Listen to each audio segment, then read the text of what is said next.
Yours Karen's innocent, only fan is outraged till the end.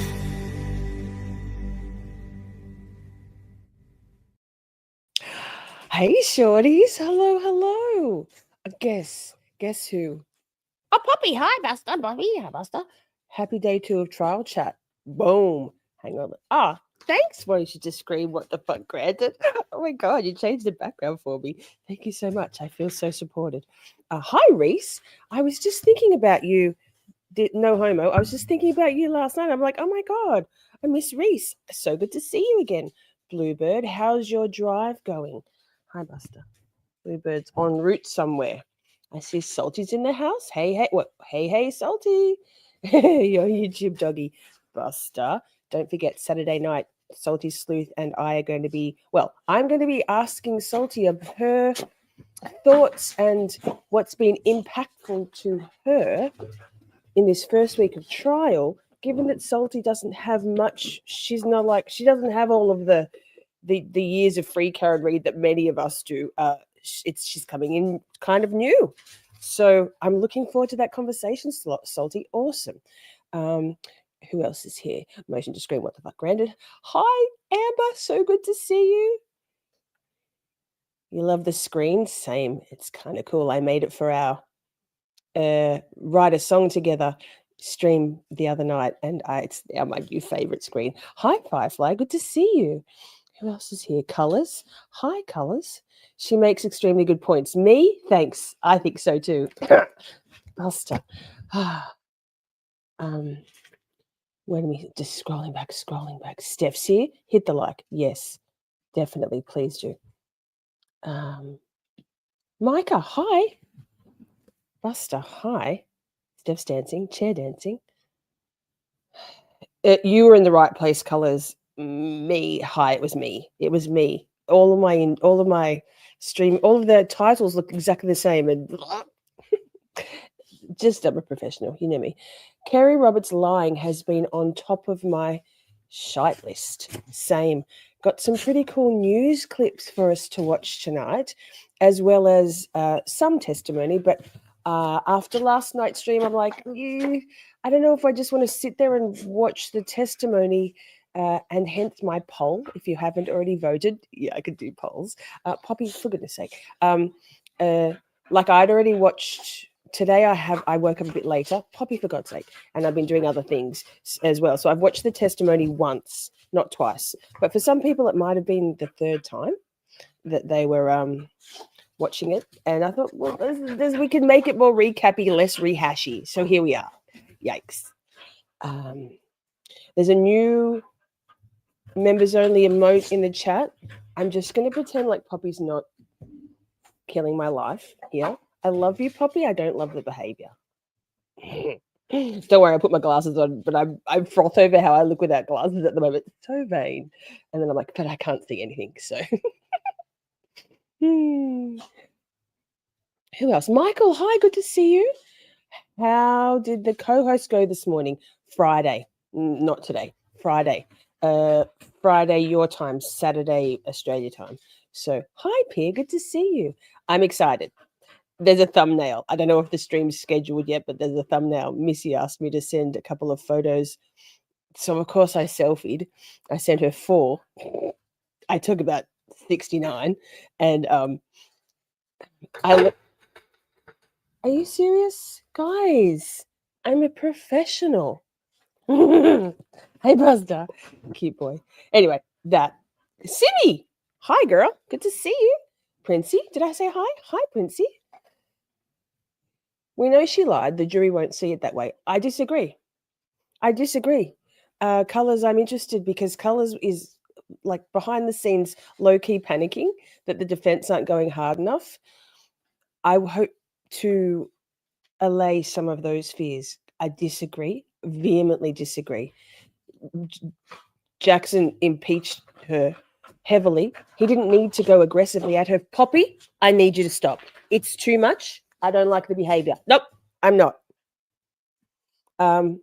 He impeached her. He also used Kerry Roberts to very cleverly to continue that breadcrumb format of Jen McCabe. Let's remember, theoretically, none of these 9 jurors, men and 9 women jurors, know anything much at all about Jennifer McCabe or any of it.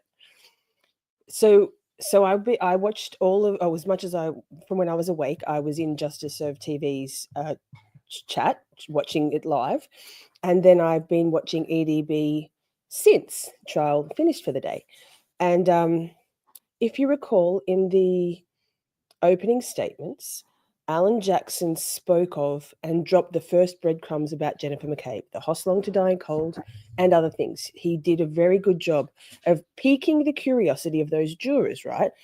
He piqued their curiosity as to, well, who are these McAlberts? How are they tied in? Who are they tied? I did my own. Hi, Liz Colbaker. Good to see you. Poppy.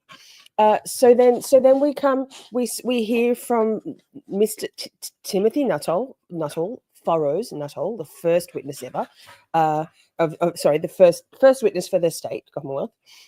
He mentioned Jennifer McCabe, right? Then Alan Jackson comes in and proves that every single time this very calm, seemingly credible, and I think she's kind of credible. She was credible last time, Kerry Roberts, showing that every single time Kerry Roberts had any contact with law enforcement from the very beginning, from that morning of the 29th, Jennifer McCabe was involved, right? So Alan Jackson, and some of Kerry Roberts' testimony is good for the defense. It's good. There's no point going in at Kerry Roberts like a bulldog when all they want to do is mostly show that she lied, like huge, to the grand jury and lied to the feds. Didn't say the feds, but Alan Jackson did infer that you were interviewed by a group of people, investigators, who told you if you did not tell the truth to them, the whole truth, you were risking like imprisonment. If you lie to the feds, you're done. You're fucking done, right? So and Kerry Roberts is like, I didn't know that. So now the jury has their interest peaked, like, who the hell? Second witness. Who is Jennifer McCabe? Why does she have such an integral involvement in this whole thing, right? Alan Jackson did a spectacular job. Calm, collected, precision. He kept her on side. He kept Kerry Roberts on side. She was a little indignant, and by the end, hi, Joe Schmo. Good to see you. Not really here. That's okay. And also sprinkling those Jennifer McCabe breadcrumbs. And the longer the Commonwealth wait to put Jennifer McCabe on the stand, the more curious the jury is going to be, like, who the hell is this woman? Then she gets on the stand and Jennifer McCabe's all over the place. Brilliant lawyering. Brilliant. So thanks for coming to my TED Talk. Not an attorney. Hi. But also Saint Dr. Lady Miss Shorty Esquire. Yes, it's me. So after opining for all of those minutes, who else is here? I see. I said hi to Joe. Hi, Kathy. Who else? So Joe, Vix Logic's here. Good to see you, Vix. Lovely. I think I better put my glasses on. Can't really see, which is rude because cute. But anyway, can't see that much with them on either. They're pretty fucking shit. I see Shundwan's in the house. Hi, Shundwan. Dave's here. Is that Dave? Yes, I can see. Oh, wait. Need my glasses for this one. Oh, they're not even clean. I did just clean them, but yikes. Oh, sweet relief.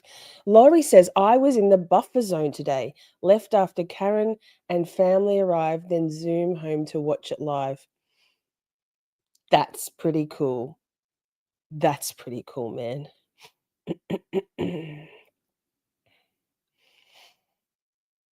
Who else? Oh my God, sorry, my brain keeps buffering. Hi, Candy Temple. I can get behind Saint Dr. Ms. Shorty. Also, there's also Lady. I'm a lady. And Esquire at the end, because attorney. It's a whole thing. Make it merge. So. Lucky you, Laurie. Absolutely. That's so cool. Okay, so we're not just going to go straight into court. And actually, had I thought of this yesterday, we would have played this yesterday, but I didn't. So wait. Let me just. What do I do here now? What do I do here? Share screen. Have you hit the like? Oh, there's a few more housekeeping things. Hi. Wait. Replay crew. Hi. Thanks for joining, Replay crew. I know there's a lot going on in the YouTube streets these days at the moment with the Karen Reid trial. Always, though, always. So if you can't watch us live, that's cool. It's so cool. So cool. You miss out on Camp Shorty vibe, but still. If you would like to watch the live chat replay on your phone, I do try to put most of the comments up on screen as we go. But if you'd like to watch the live chat replay, all you need to do is swipe left on the comments tab and you'll get the option for live chat replay instead. Amazing. Amazing. I need to have a... Poppy's freneticism has made me get a bit wheezy. So let me press play. Yes. Thank you, Candy. Show some respect.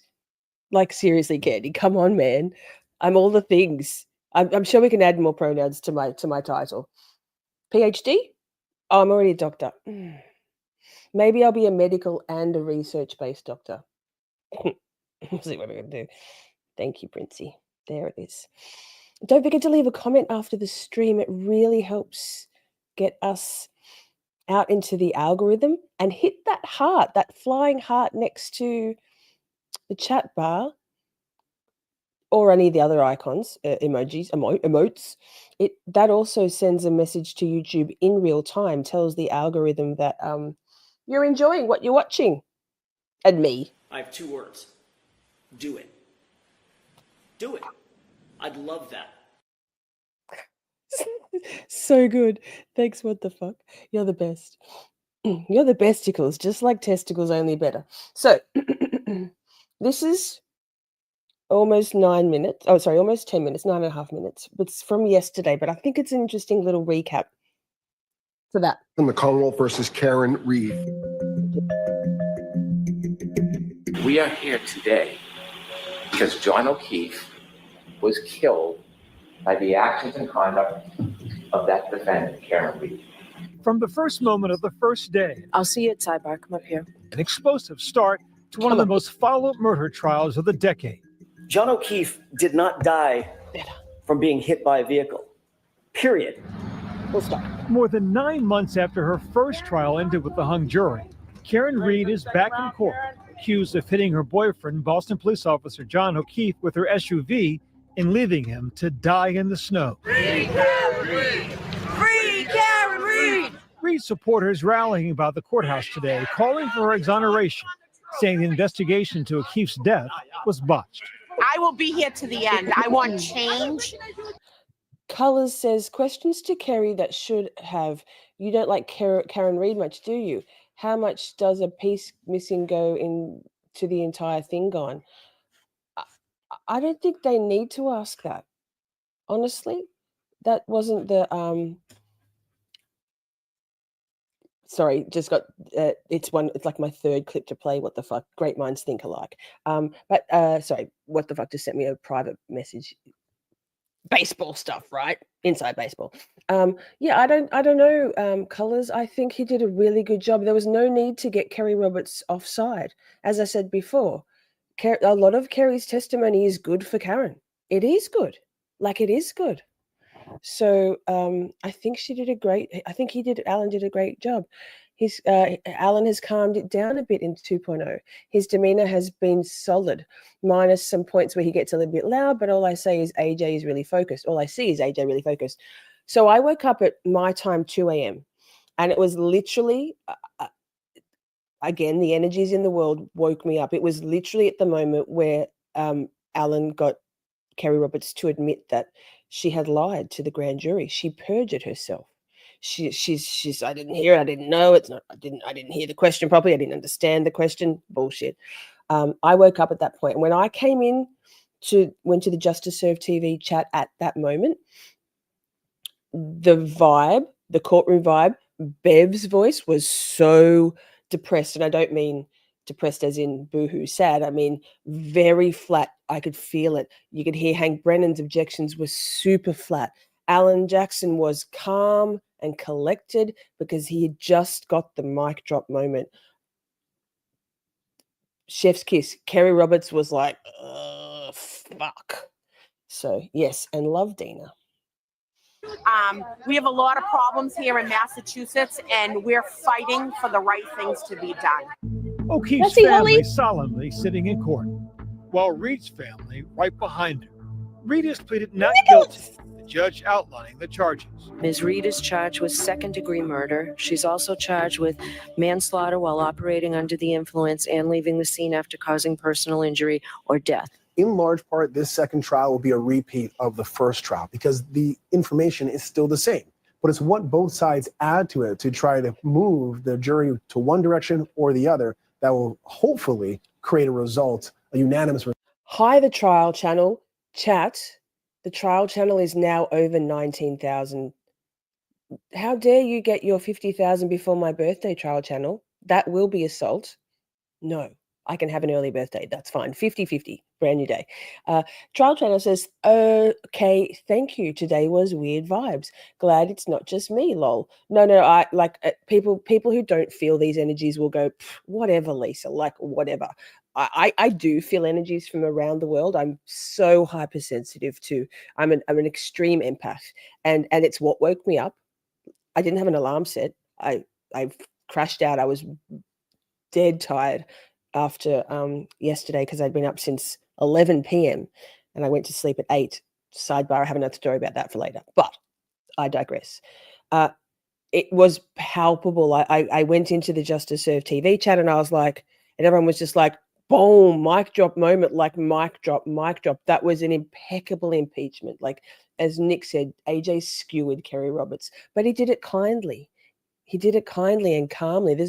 There'll be fireworks from AJ when he cross-examines Jennifer McCabe. Like, bring that shit on, right? This result by the jury. The story you'll hear is about an investigation that was riddled with errors from the beginning, a rush to judgment, conflicted, and corrupted from the start. During fiery opening statements, defense attorney Alan Jackson, prosecutor Hank Brennan, laying out vastly different accounts of what they say took place the night of John O'Keefe's death. She said, That's what she said, but she didn't say that. Holly says, I'm green, bitches, forever. I did see that you joined over at some point. So you know what we're going to say to that, Holly? You know what we're going to say to that? Fuck yeah, bitches. hit him. I hit him. I hit him. There was no collision with John O'Keefe. There was no collision. There was no collision. The prosecution's argument is that the forensics point to Karen Reed. I think I was a bit out of it yesterday. 100%. I was feeling a bit flat. Sorry if it was a bit of a shit stream. We're here today. It's a brand new day, right? How good was that? So the Commonwealth are going on about, I hit him, I hit him, I hit him. All the witnesses, everything's in threes, right? And then Alan Jackson comes in with that. I've already forgotten his line, but times three. Bravo, Alan Jackson. Reed. Love that ya. the DNA, the Big hair Jackson sample, energy. the statements that were given both at the crime scene and also following in multiple interviews all point to Karen Reed. But for the defense, they're harping on she did not hit him. That the forensic evidence, both in terms of the body of John O'Keefe, as well as the damage. Pause. I'm sorry I missed this, Bluebird. Hi, Miss Shorty. I just got back home. My grandma died earlier. I was on my way and she died a few minutes after I left. I missed a lot today, but I can always rewatch elsewhere if you don't. I'm so sorry, Bluebird. You were dreading that drive. Big hugs. I just took out the hugs emote from the members only section today to replace it with do it. But we've got the hugs. Just everybody send beautiful Bluebird. Her name's Lisa. Sorry, doxing you, but it is. All the cool people are called Lisa. Sorry, babe. That's awful. Or lack thereof of that SUV does not point to the accident or the murder in which the prosecution is arguing. We were dispatched to an unresponsive male in a snowbank. Thank you. Then a cross-examination of the first witness, a firefighter and paramedic from the Canton Fire Department, who first responded to the scene. Is that you approaching? Yes, sir. Seen in this police video that day, presented by prosecutors. When you looked up when you were trying to help Mr. O'Keefe, can you tell us who you saw? I saw a middle-aged male, middle-aged female. Yikes, furrows. Yikes. Colors. I want to send you. I thought a spy like you would be far more calm about this. They wouldn't have picked idiot jurors. 9 women, 9 men. We've got to send faith vibes. Let's manifest it. I believe. Jury number 2, we believe in you. I believe in you. People who haven't watched the trial before, in Emily D. Baker's chat, there's a lot of people who haven't watched it before, right? And they're all intrigued. Who is this Jennifer McCabe? And even who is this Mr. Michael Proctor? But Jennifer McCabe is the talk of the day for today in that chat of so many people who didn't watch the first trial. They need to know. So faith. With blood on her face. That middle-aged female, he says, was Karen Reed. What happened next in the testimony, key to the prosecution's argument. What did she say to you? I hit him. But defense attorneys dissecting the narrative told by the witness. So you did talk about something other than just the I hit him, correct? Yes, sir. When I asked what y'all talked about, why didn't you tell us that? To be perfectly honest, sir, I did not remember until right now. Yes.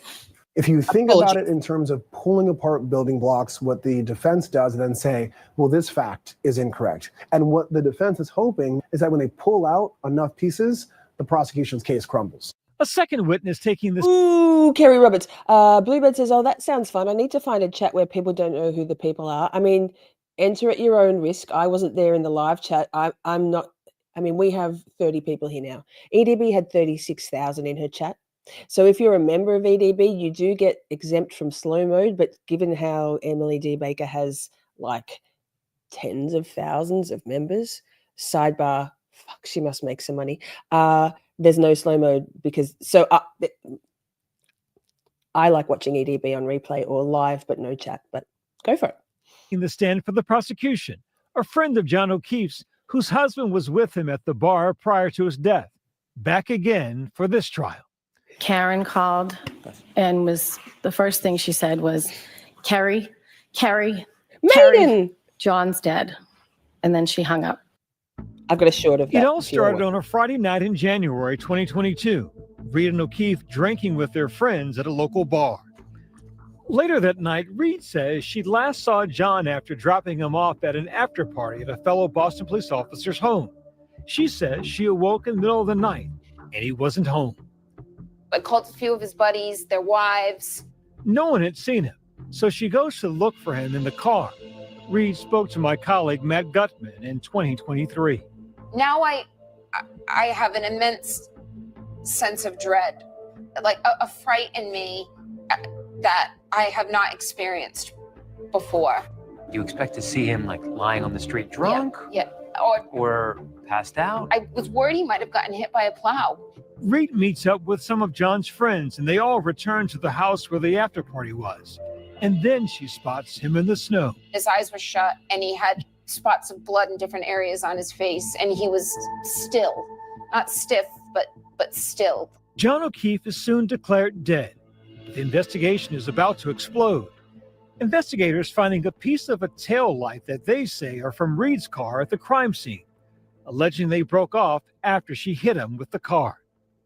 I was talking to my best friend on the phone and I said, there's a lot of cops circling. And I said, I think I'm going to get arrested. Reed was later charged with second-degree murder, manslaughter, and leaving the scene, and pleaded not guilty. Would you say that you were angry with John that night?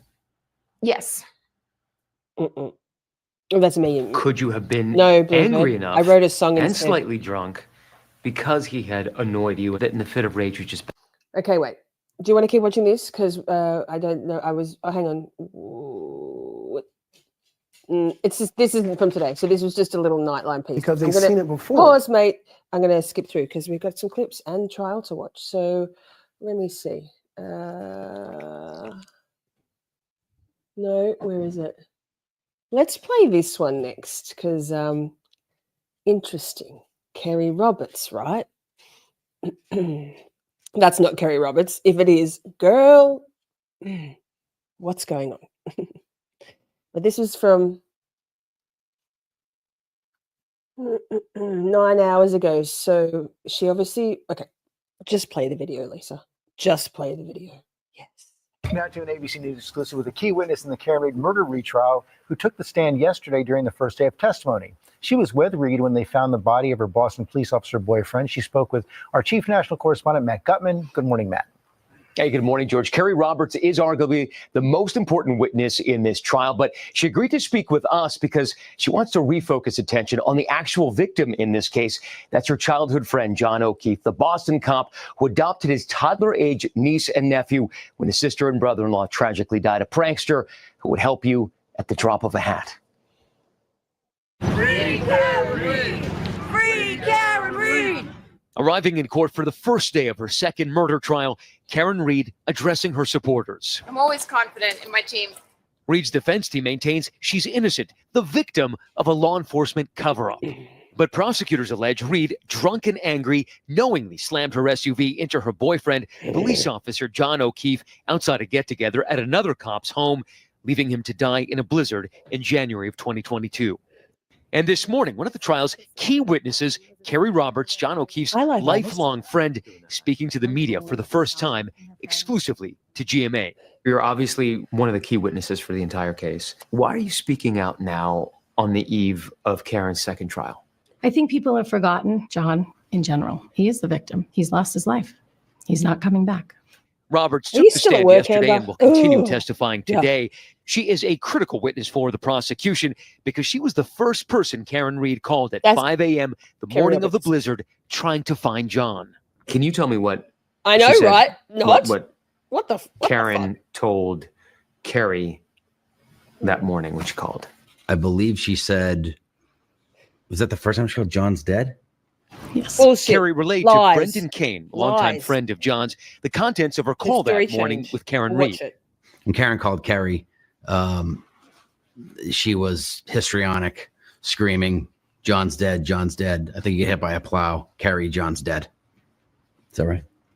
The first phone call was John's dead. Then she hung up. So that early morning, Kerry picked up Karen and another O'Keefe friend, Jennifer McCabe. I knew of her. I had met her once, and that was it. I didn't like They drive to the house where Karen dropped John off. Same. It's dark in a blinding blizzard. It was so snowy, you couldn't see. And as we were driving, Karen would lean in between us, and she was frantic. I mean, she knew John was missing, so she was frantic about it, as I would be. And then we turned to pull down Fairview, and she saw him on the lawn, and I didn't. Kerry quickly joins Karen on the lawn, and the two women perform CPR on John until police arrive. We went to go find him and make sure he got home okay. And when you find him and he's not okay, it was pretty hard. Kerry and John's were friends since childhood. So was Brendan Kane. He was a diehard South Sox, Bruins, Pats fan.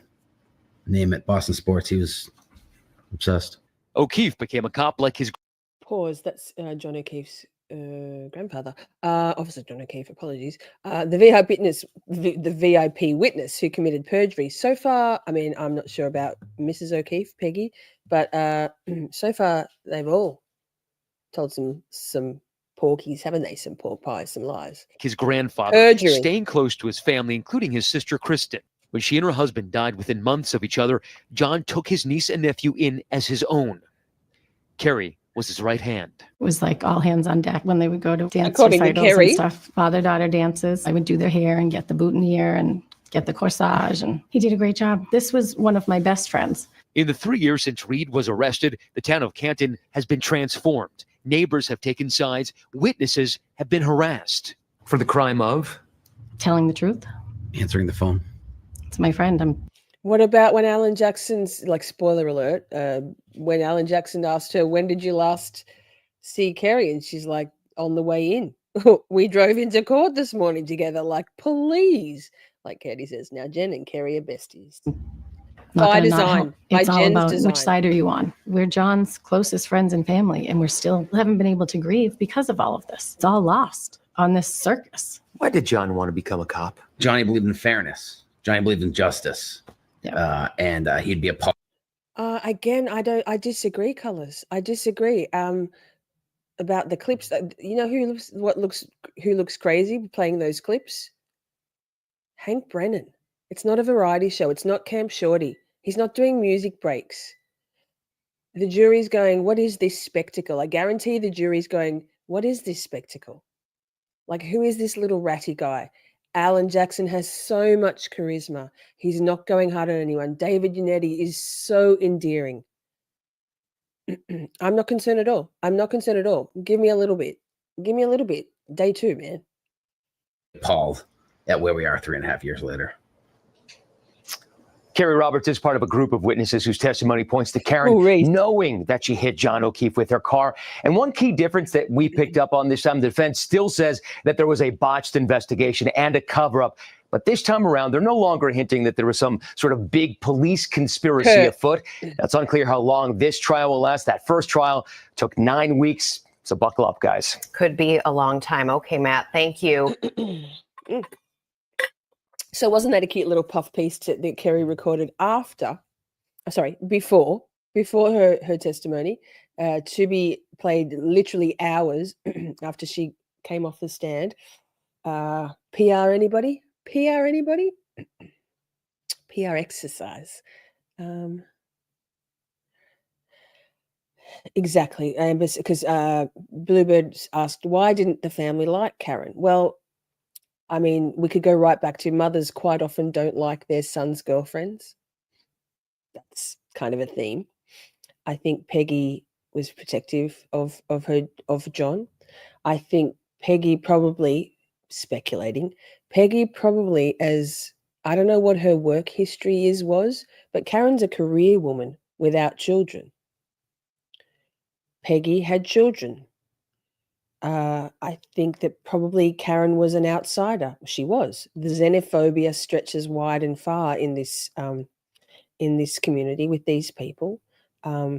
So, yeah, there's so many reasons. But Amber says, wait, weird Fall River accent, maybe just an outsider. I think there's many, many reasons. I think we can go all the way back to. I'm going to say it. I don't think Peggy's a particularly nice person. I'm very sorry for her loss and her losses of her children and her son-in-law. Devastating. But I think she's a piece of shit before and after. That. Color says the jury loves the state automatically. Perhaps. And they have to leave a clip every time a 15-second clip is played. Annoying. But they get a stretch break, I guess. The news always uses dirty paws pictures. Jerks. So there's actually one article item we're going to play. We'll go into a bit of testimony, then we'll come back. But there's one article, one piece, where the first couple of pauses that still pictures they play of Karen, I'm like, oh, okay. So this is a channel that's very anti-Karen. They're awful photos. She looks evil and demonic just because facial expressions, right? And then there's a few really nice stills that they use of her. So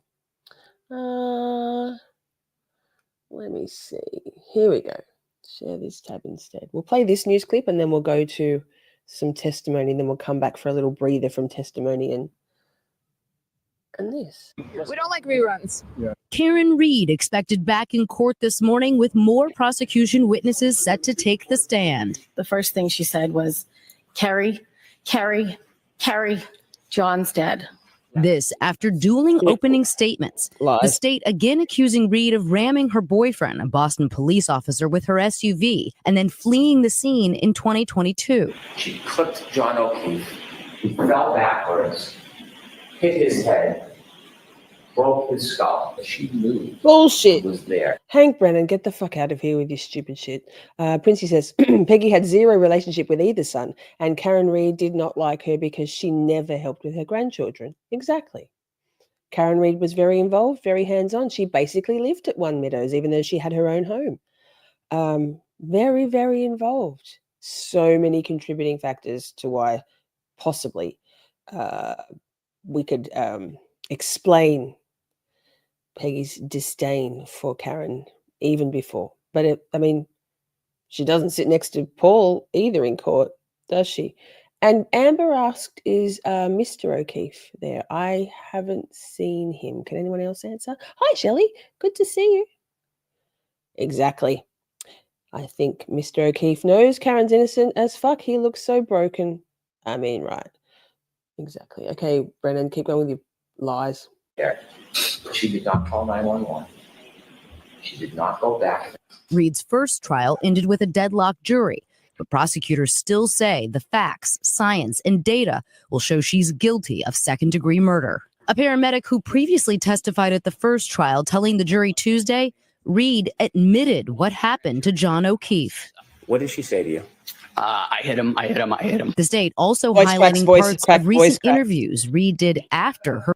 Steph last night was delighted by the voice cracking of Furrows Nuttall. Same. Every time he lied, he was like, like a teenage boy, like, oh, fuck. So I don't think, and again, I don't think Karen looks like a deranged person, but the jury is, you know, they know they're in for the long haul. Her first trial. Didn't I say could I have hit him? Or was it told to me that I said I hit him? But the defense says that Reed did not hit O'Keefe. There was no collision.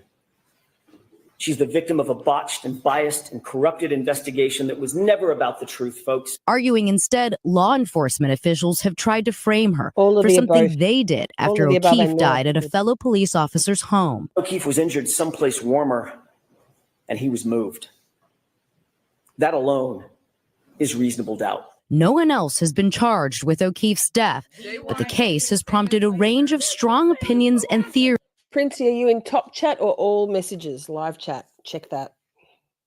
Every other minute, a new piece of evidence comes out that makes you think she's guilty or makes you think she's not guilty. The 45-year-old former financial analyst turning into something of a folk hero to supporters who believe she was set up. I'm out here to show her support. The judge urging. Pause. Color says, I'm so worried they will give her manslaughter. I mean, same. I don't think they will.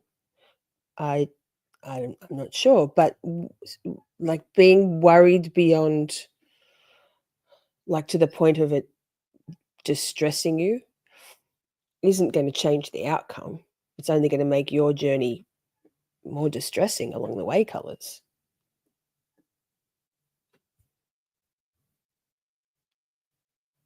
We can do this. Urging the jury to ignore the frenzy surrounding the case. This trial will be decided by you, an independent jury.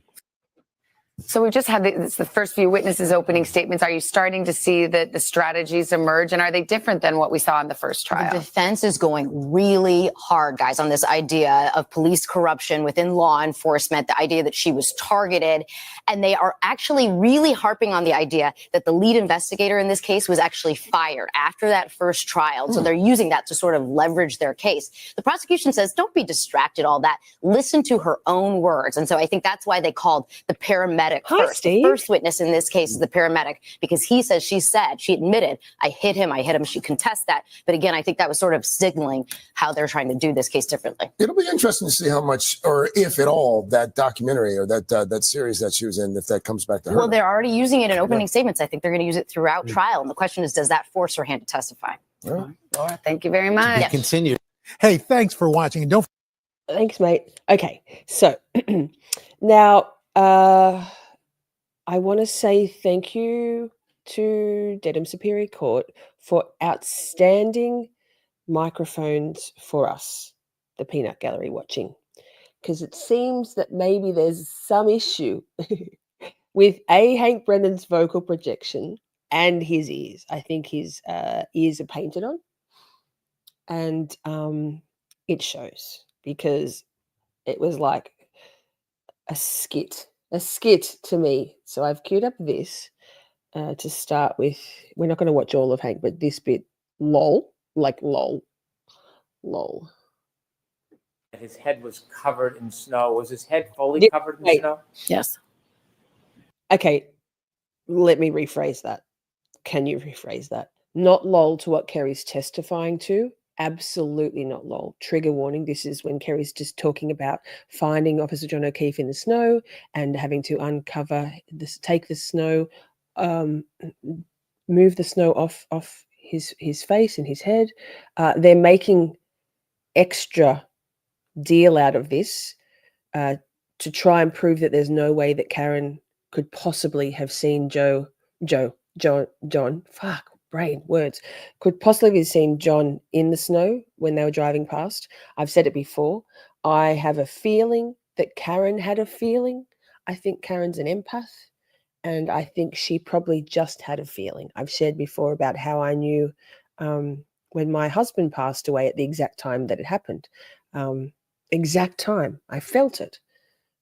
Driving in the snow when Karen was frantic and searching, I think she felt it.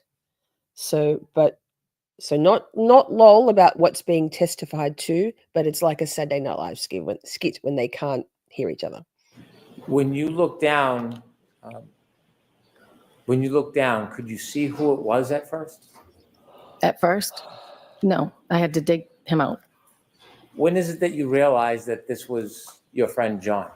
When I cleared the snow off his face. Did you feel his skin? Did I feel what? His skin. Yes. Okay. And could you tell us how it felt? It was cold. Like he had been there in the elements for a while. You mentioned that his head was covered with snow before you brushed off the snow. Was other parts of his body still covered in snow? Yes. Can you share with us what you saw?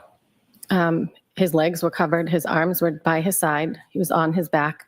Karen had lifted up his shirt, so now his shirt was down, but I was doing chest compressions so you could see his clothing. He had blood coming out of his nose and his mouth. And when I put the baby blankets under the back of him, there was blood on the blanket, so I think he had a cut on the back of his head. Was the blood from his nose and mouth frozen or running? I don't think it was running. It was not gushing. You said that you brushed off the snow from John's face. Yes. Did you brush it off from both sides? Yes. Did you brush it off to the extent that you uncovered his entire face and head? Yes. So did you have gloves on? No. Bare hands? Yes. And that's how you felt the temperature of his skin? Yes. When you brushed off both sides of his face, did you ever feel any pieces of... So Amber says she looked up manslaughter in Massachusetts, and this is what she found. Cases involving reckless conduct often result in harsher penalties than those stemming from negligence. Vehicular manslaughter cases may be influenced by related statutes, such as mass gen laws, something. Of glass sticking out of his face. There's more. But wait, there's more. Which 9024G, which outlines penalties for motor vehicle homicides. No. Did you ever see any pieces of glass sticking out of his face? I did not. How long did you give chest compressions for to Mr. O'Keefe? Oh, I can't be sure. I would say 4 minutes, 5 minutes while we were waiting for the EMTs. I had Jen take over at one point. And then the EMTs came. So however long it took for them to get to us, 6 minutes. When you were trying to save your friend John, did the defendant say anything? She was just running around screaming, Kerry, Kerry, Jen, Kerry, Jen. Was anything said at that point about her taillight? About what? Her taillight. No, when the EMTs were around and they were working on the body, she was running around and saying, did I hit him? Did I hit him? Is he dead? Is he dead? When you were waiting for the police. So I'm going to skip forward now through that. But Shelley says, Hank is a more formidable opponent than just Lally. The defense has their work cut out for them because of his tactics. Yes, agree. Agree. I think they are, they being the defense team, the dream team, are the absolute perfect foursome or fivesome, if you count Victoria George. And they've had a trial, literally a trial run. Like they've had a dry run of it. we need to have some faith. I am concerned also, but I refuse to let it, like last time round, I was very distressed because it's so serious. This is such a serious thing for Karen Reid, for her family, for justice for Officer John O'Keefe. It's terrifying. But if we send positive, manifesting, good, critical thinking, see through the bullshit vibes to the jury, we can do this, shorties. We can do anything. We can do anything. Faith. And it will be an entertaining journey because, these attorneys. Police and EMTs. Now, just briefly, what was the temperature like and the visibility like? The temperature was freezing because I remember at one point I couldn't feel my knees, which is why I had Jen take over. And the wind was still whipping and the snow was still coming down. At some point, did help arrive? Yes, they did. And when help arrived, what did you do? I stood back and watched them work on him. Did you see first responders trying to give first aid? Let me just to find my Ms. O'Keefe? timestamps. Yes. How long were you outside for that morning? At that point? For the entire morning? Oh, maybe a half hour. Pause. Hey, could someone go to the comments section in the accidental stream that I went live for like 69 seconds and tell Laura that we're here, please? Because I just saw a comment come up saying, did I miss it? No, I missed my professionalism somewhere along the way. Yikes. When the first responders were trying to save John, what else were you doing? I was calling my husband. I called my mother. When they put him in the back of the ambulance, I then made a call to Mrs. O'Keefe. I think I called Mr. O'Keefe first, but he didn't answer. So I called Mrs. O'Keefe and told her John had been in an accident. And she screamed, I can't do this again. Okay, that's tragic. That's tragic. Here's the thing with Kerry Roberts. Her emotions are very real. You can feel them, right? And then Colors says, she reminds me of the evil witch in Snow White. She reminds me of a Timu Jennifer McCabe. She wishes. I don't know why. Okay, thank you for that timestamp. Motion to scream, what the fuck? Because I was just looking at their timestamps on Court TV going, what is this? I bet you the trial channel's timestamps are perfect. I have meant to ask the trial channel, did you have this out already? I can't imagine you would, surely. Not today, surely. Although maybe I'm being really underestimating your powers of editing and expediency. Walk and talk, chat. Walk and talk. 206. Let's see. Of the district attorney's office. Oh, snap. Okay. Chat. KKKKK.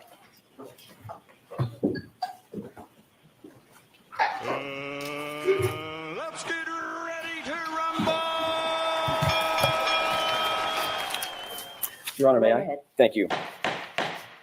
Good morning, Ms. Roberts. How are you? Good morning. Under questioning by Mr. Brennan, you talked about a number of times that you have spoken to the DA's office or some member of the DA's office. I'd like to ask you a couple of questions about that. Sure. How many times in total do you think you've spoken to a representative of the district attorney's office? I don't have a number. Would you say it's more than a dozen? Yes. Would you say it's more than 50? Maybe around there. Okay. Maybe less. And who are the folks, Ms. Roberts, that you have spoken to at the DA's office? Steve Nelson, Okay. the victim advocate, Yuri Buchanan, who's a state police officer, and the DA, Michael Morrissey. Reese, actually, she says, I just switched accounts. I've noticed sometimes that you have a capital R on some streams or comments and then a lowercase r. You little sneak. I love that. I love that. Hey, sidebar. I was back in the day, just walk and talk chat, when shit was going on, and maybe very occasionally, probably 2 or 3 times tops, I wanted to just lurk in 1 or 2 channels and see what was going on. And I'm like, I don't want for them to know I'm there with typing in the @ symbol and seeing that I'm there if they type it in, because you can see who's lurking if you try that, if you're suspicious. Not that we care. Anyway. And so I did have my second account, which is now my Miss Shorty Music account. Hi, it's me, Miss Shorty Music. And then I don't know why, it just dawned on me like in the middle of the night last night that, Lisa, nobody could have noticed because it's almost impossible to tag me with my fancy font. Silly me. I could have lurked away. It's not my jam. Anyway, bye. Let's go, AJ. And what was the, I want to take those in order. And two of those are at the DA's office. One of those is not, Yuri Buchanan is not at the DA's office. He's actually a Massachusetts State Police officer. Is that right? Yes. Okay. Let's take those in order. How many times would you say you've spoken to Mr. Nelson? Just if you can give me a thumbnail. It can't. I don't know. Colors. Maybe We're here. 30, Hello? 40. Okay. Have you received what you would consider to be updates on the progress of the case? I would ask questions and he would give me very broad answers. Okay.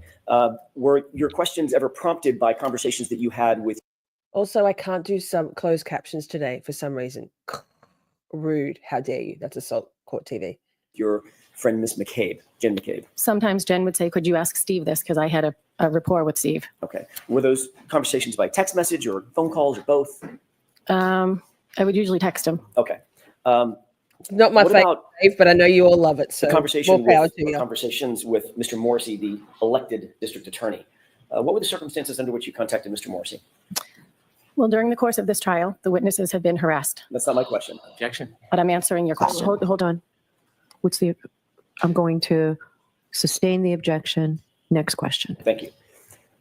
Were you phoning him? Were you meeting him? Were you texting him? That's my question. The circumstances of the communication itself. I phoned the office asking for a meeting, had a meeting, and then he left a voicemail at some point and texted me and said, I just left you a voicemail. Okay. Was that the extent of your conversations with Mr. Morrissey, the elected DA?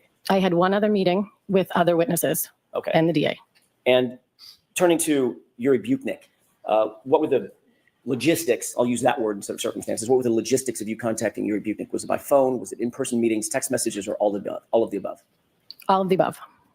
How many times would you say that you've spoken with Yuri Buchanan? Spoken or communicated? Sorry, good point. Communicated with.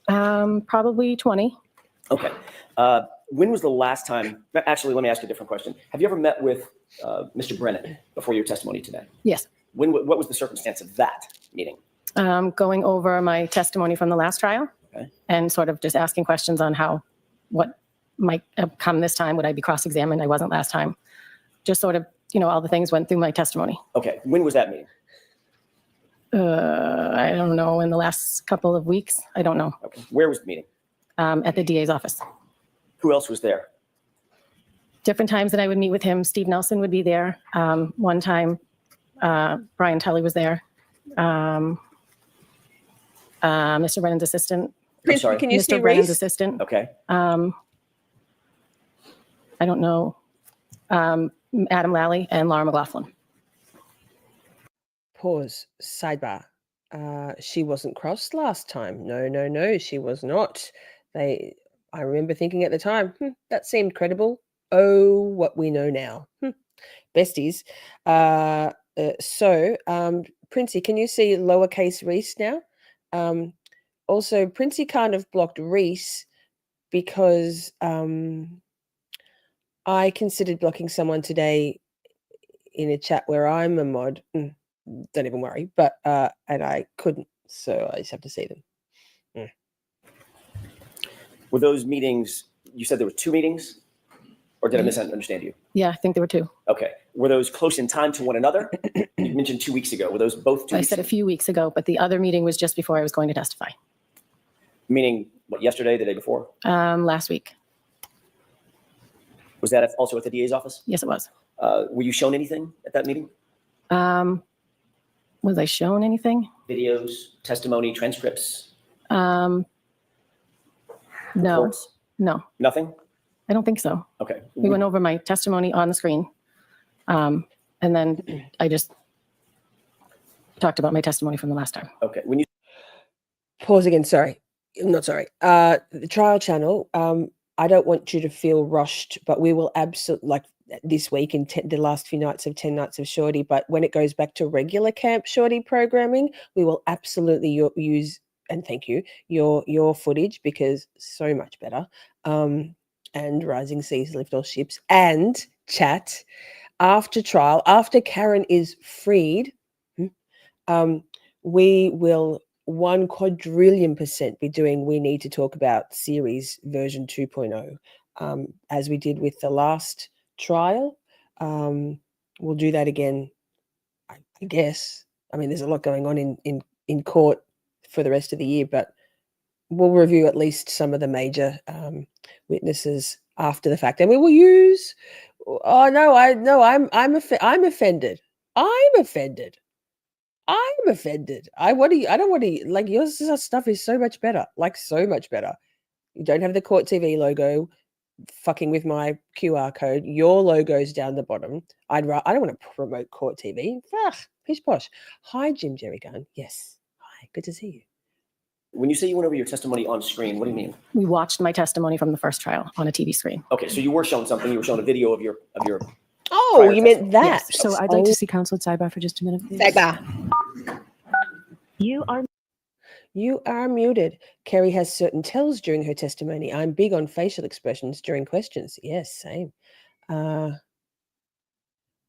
Bluebird says, I probably should have gotten blocked in a chat today. A girl hung out with basically every day for months and months and months, hurt my feelings. This one I don't know doesn't like me. She was like smart something.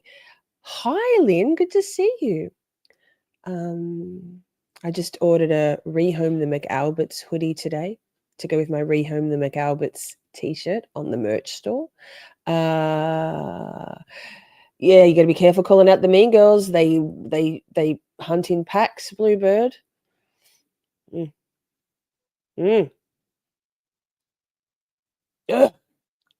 Oh, it's sidebar. Duh. Hang on. Scoop, scoop, scoop, scoop, scoop.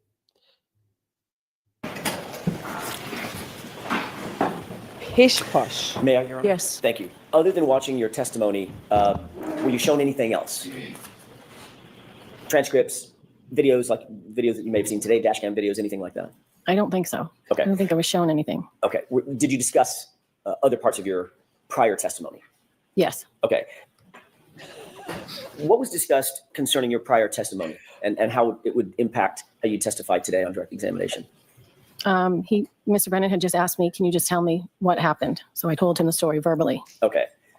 Anything come up about specific instances of how you were going to testify today? No. Or yesterday? No. Okay.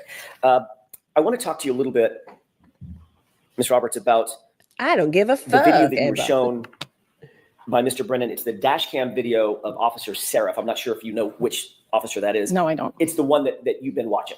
Okay. That dash cam that shows your car in the foreground. Yep. I'd like to ask you a couple of quick questions about your. Pause. Cullen says, sorry, sidebar. We're not even sorry. I'm going to stop saying sorry because you're here for this, aren't we? Yes. Cullen says, I don't know if I've ever blocked anyone. Yeah. For me as a creator, you'd think I'd have a big, long block list. I just don't. I think there's like maybe 10 people, tops. A couple of them I have no idea why they're blocked. A couple of them I have a very strong idea and I know exactly why they're blocked. I don't know. Like, anyway, channels can't actually block people. They hide them. So the person can still see your content and comment, but no one else can see them. It's perfect. Okay, Kerry Roberts, let's go. Lies. Let's impeach this bitch. About your memory of that incident and then perhaps show you the video depending on what the answer is. Sure. Do you remember when the officer first Very arrived, noble, Reese. You and Miss Reed specifically were at Mr. O'Keefe's body? Yes. Where was Miss McCabe at that moment? She was there too, but she was waving down the first responders because it was dark out and he couldn't see us. He had a spotlight. You and Miss Reed were both providing some level of CPR, some level of life-saving efforts. Yes, as was Miss McCabe. What was Miss McCabe? Wasn't it? I'm going to cry. When I was doing chest compressions and Karen was doing mouth-to-mouth, Jen was either on the phone with 911 or handing me baby blankets. Okay. At some point, she did take over doing chest compressions because I asked her to. Okay. So Miss Reed was focused on Mr. O'Keefe's head, face area. Correct. You were focused on the chest. Correct. Miss McCabe was, at some point at least, she had called 911 or dialed 911. Yes. When Miss McCabe dialed 911 and was on the phone with 911, isn't it true that she was actually in a vehicle at the time? That is not true. She was outside? She was outside. That's your memory? Yes. Okay. Have you heard the 911 tape of that call? Yes. Okay.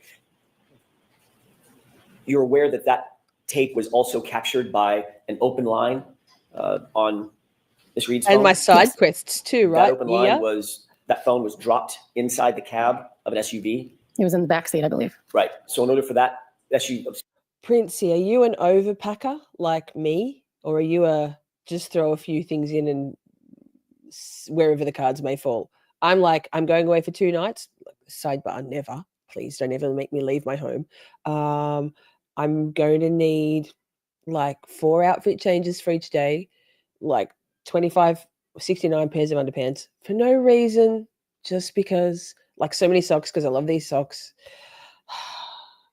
sorry for that open line to capture sort of the background of Miss McCabe's side of the 911 call. Miss Yep. McCabe would have had to have been either at or in the cab of the truck. The back of the SUV was open. She was standing there. Got it. Okay, so she was right next to or adjacent to the cab of the SUV. She was in back of it with the back was up. I see that back hatch. Yes. Okay. Do you remember Miss Reed's statement, her initial statement to Officer Seraph when he got out of his patrol? I do not. Do you remember her saying something to the effect of, "My boyfriend, I left him, he never came home"? I do not. Have you listened with audio to that dash cam at the moment that Officer Seraph arrives at the scene and y'all flag him down? We just watched it. Right. Have you listened to it for the audio side? I mean, in other words, instead of focusing on the no. video. No. Okay. I'd like to ask you to do that with the court's permission. This is it's been previously marked as Exhibit 4. And with the court's permission, I'd like to play that from runtime about 3:50 and ask the witness to concentrate most readily at about 4:07, maybe 10 seconds into it. Right. I maybe should have been better prepared. Because there's. I'll get it. If this is the right footage that I'm thinking of. Pokemon says, yay, recap. This is the part when my mom called. I was still asleep at this point. So I hadn't seen it until just before when I was listening to EDB on like 1.7 at 5x speed. And I was like, absorb it.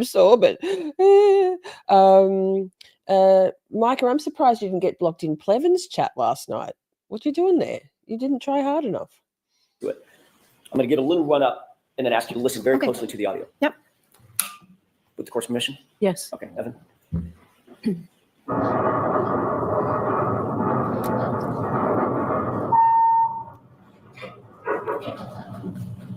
Stop. Do you recognize the video as being the same video that you saw and you looked at on direct examination? Yes. Okay. In just a quick second, the door to the car, you're going to hear it open. I'd like to ask you to pay special attention to the audio portion and Miss Reed's voice. Okay. If you can hear it. Go ahead.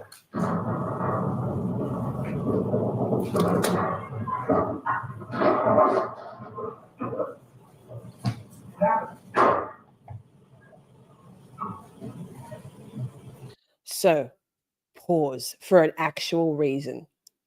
So MicroDots put this on. Wait, hang on.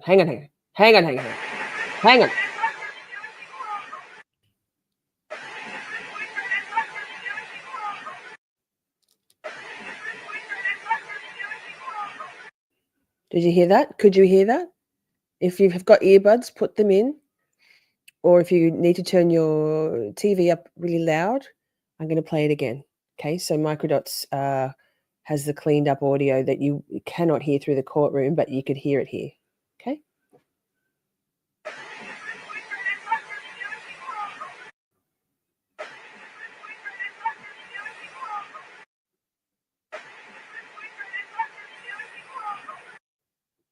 Did you hear it?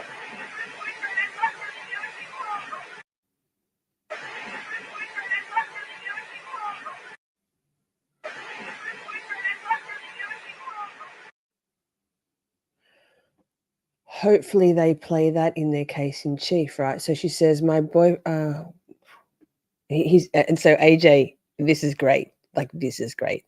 Wish they had this audio in the courtroom, right? AJ gets it in though. Listen, you going to bed? You go to bed, Mr. You go to bed, Mr. Steve, Mr. NH2. No night. I'm not hanging on for Dollar Tree wiper blades, Canton PD. Oh, wait, I need to hear that. Yes, we'll play it one more time. Somehow. One more time, then we'll go back to court. So this is what they were listening to. But AJ gets it in. It's priceless. He says it so fast. before Hank can.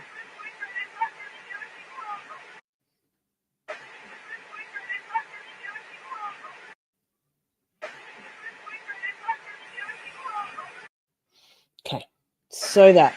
Ah! Just on loop. We're dying.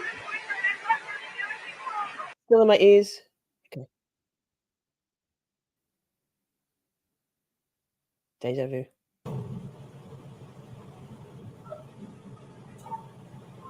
Stop. Don't worry, he Did you says hear it. that last statement? No. Did you hear a woman's voice kind of faint in the background? I heard a voice, but I didn't make out what she was saying. Okay.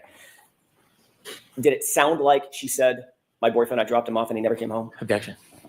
Could you hear? Wait, I'm going to slow that down to normal speed because AJ knows it's going to get objected to. It's improper. It's highly improper. But he's got zero fucks. I don't give a fuck, says AJ. Regular speed. This is how fast he says it. There you go. Stop. Did you hear that last statement? No. Did you hear a woman's voice kind of faint in the background? I heard a voice, but I didn't make out what she was saying. Okay. Did it sound like she said, my boyfriend, I dropped him off and he never came home? Objection. Too slow, Brennan. Too slow. Sucks to be Hank Brennan. You can't put that shit back in the horse. Ta-da, AJ. Nice work. Could you hear that, Ms. Roberts? No. Okay. Next question. Wait, do you want to listen to it again now that we know what she says? I just X'd out of the screen, but that's okay. I'm a professional. We can do this. Thank God for 2 monitors, chat. So good. Like, so good. Thank you for being here. I love you all very much, like I do. You all are my people. Shorty, swing my way. Swing it over here, shorty. I love you especially. What the fuck? Hang on, you can't see this at all because me scrolling. Let's go.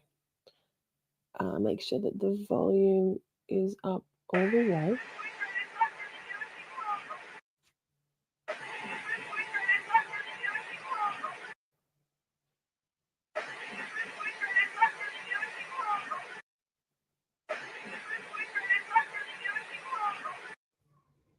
My boyfriend's dead and I left him there in the cold. Is that what he said? He said, she said? That's what she said. Lynn is on the merch store getting Rehome The McAlberts merch. That's pretty cool. K, chat. This.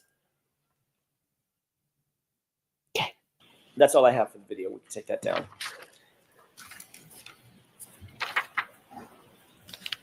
You talked about, on direct examination, some of the injuries that you saw Mr. O'Keefe having suffered, both what you observed at the scene and then what you observed later at the hospital. Yep. And you noted those injuries, correct? Say it again? You noted those injuries. Those were, yes. You made note of those. Yes. Or at least some of them. You said you saw a... Is it wrong of me, Dave, to say, Dave said, Bukkake, Proctor, what's the difference? Both are pure turds. I want to say Bukkake probably is just a little bit more fun. Hematoma of some sort over his right eye, is that right? Correct. And there was some significant swelling to his right eye? Correct. At the scene? Correct. Did you also notice a laceration just above his right eye, just under the eyebrow? Pausing again. If you go to MicroDots Twitter page, and find that post, it's about 5 posts down. You can hear it very clearly. I could hear it on my phone. I couldn't hear it as well in my earbud because it's only mono. So one side's got hissing, but when you listen to it just on your phone, you can hear it clear as day. The third one particularly, and it doesn't say, he doesn't give a transcript, I don't think, but you can hear it clear as day. So if you want to hear it again, that's the way to do it. Best way. I wasn't actually talking about Bukkake the man, but that's okay. That's just me. Brow? I saw it at the hospital, but I don't know if at the scene I saw it. Fair enough. At some point, you saw that laceration to his right eye? Yes, I did. Did you also see a laceration to the left side of his nose, a smaller? Colors, it doesn't matter. AJ told them. Now they hear it as that. Now they'll hear it as that. That's why they're not allowed to narrate or put transcripts with things or have subtitles or closed captions on audio or video in court, because it sows the seed. Or laceration to the left side of his nose. I don't recall. I know there was blood coming from here, but I don't know if it was Stop coming from panicking, inside his Colors. nose or from a laceration. I don't know. When you said here, you're pointing to the left side of your nostril. Yes. And basically just above the nostril. What's wrong with you, Steph? Yes, right around the nostril. There was blood coming this way. Okay, draining to the left side of his cheek. Yes. Okay. You also saw, once you got to the hospital, that his left eye had swollen as well. Now both eyes were swollen and you're filled literally with what colors. looked like blood. And his left eye was black as well as his right eye. Correct. Okay. You also indicated that you saw, well, actually, I don't know if you did or not, so I don't want to put words Akasha, in your hi, mouth. by the way. I Hi, hi, hi. apologize. I saw you. I Did was you talking. see his Hi. right arm? I did. Did it appear to you that he had some abrasions or lacerations, parallel abrasions and lacerations and punctures on his right arm? They were scratches. Scratches.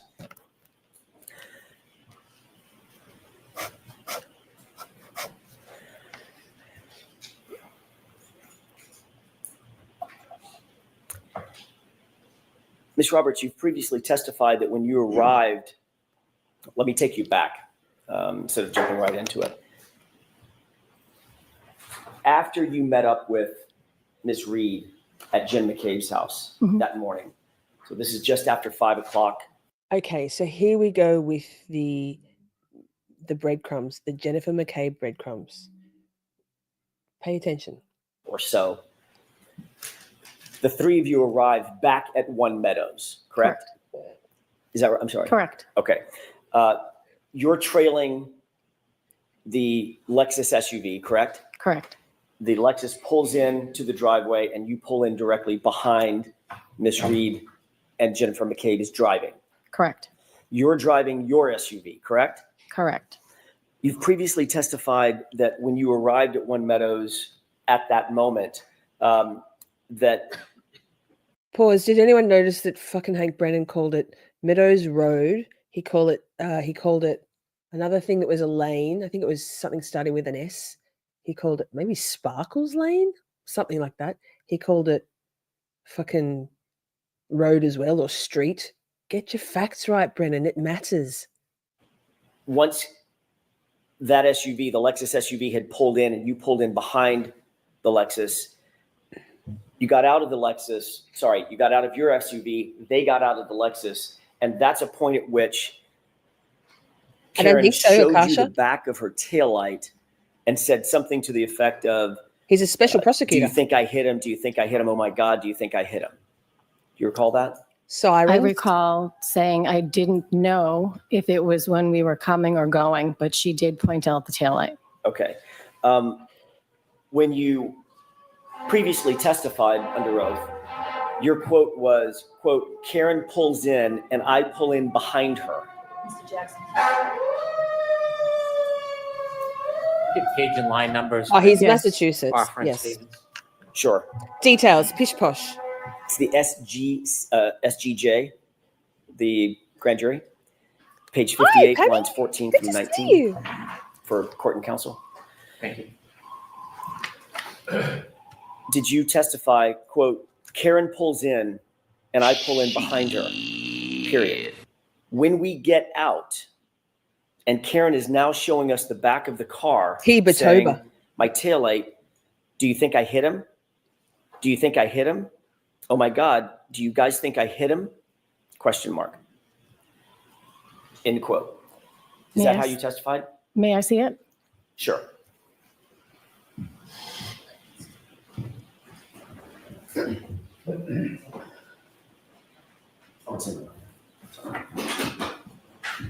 I apologize. I've already got it up here. Does it have a date on it, Mr. Jackson?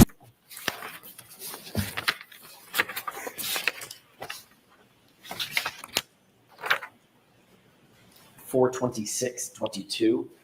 May I approach? Yes. Thank you, sir. Thank you.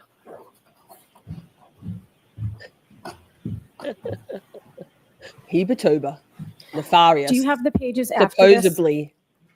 I'm sure I do. Rage folding. Because in the pages after this, My question, Ms. Roberts, is that a quote that I just said?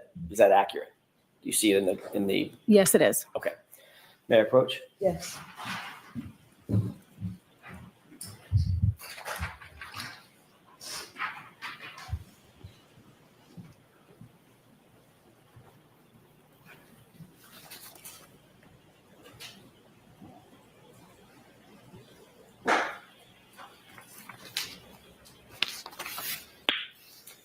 Your Honor, may I approach? Yes. One more time.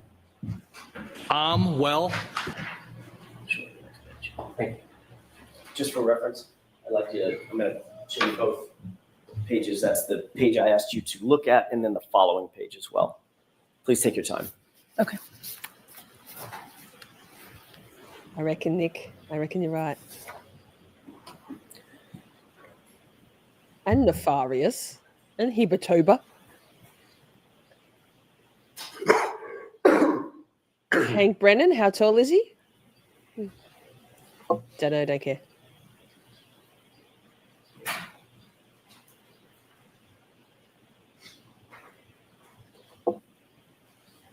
This is like what I'm looking for is still not here because I did say I wasn't no sure if question it was before pending, or ma'am. after. Ms. Roberts, you do have to wait for questions. It's not fucking chit chat time, girl. When you gave this testimony, you were in front of a grand jury, correct? What? I'm not sure which one that is. No. Do you remember testifying in front of a grand jury on April 26th, 2022? Yes. Okay, about 2 years ago. Yes. Sorry, 3 years ago. You were under oath at the time. Is that right? Yes. Things were fresher in your mind at that time than they are now, 3.5 years later, I'm guessing. Correct? Yes. Okay. You were asked the question to describe the circumstance when you arrived at One Meadows. Is that right? Yes. And the answer that you gave was, quote, we pulled into it's a driveway. There's 2 cars and then 2 cars, then a single. So John's car is there. Karen pulls in and I pull in behind her. Pause. How tall is Hank Brennan? This could fuck our sound, but we'll see. So there's Hank Brennan. Sorry. I hate that man. I truly hate him. Yes. What the fuck? Perfect timing. Oh, so good. I spent a long time today trying to find a soundbite that I thought I heard Bev say. And I was going to make it into a soundbite when she was like, "What are you asking for, Mr. Brennan?" And then I realized it was probably EDB had already made it a soundbite. I was like, "Yeah, damn it!" I couldn't find it because it wasn't actually in the raw feed. Hang on. Now, it doesn't. Oh, is there a Wikipedia? Why would you Wikipedia Hank Brennan? Okay, this might give us something.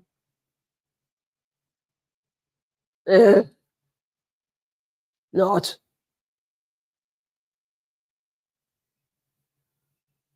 Just says how tall is bank. Miss Shorty, you're muted. Miss Shorty, you're muted. Miss Shorty, you're can't be muted. muted. Miss Shorty. At 6:04 a.m. I can't be muted. It's not. Oh, give us. Oh, there we go. I see now. That terrified me. God, I just had a panic attack. I'm not muted. I did it yesterday to open the stream because I'm not professional. I don't know, man. I don't know how tall he is, but he makes a lot of money, so it doesn't matter. Does it? Matter. Butter.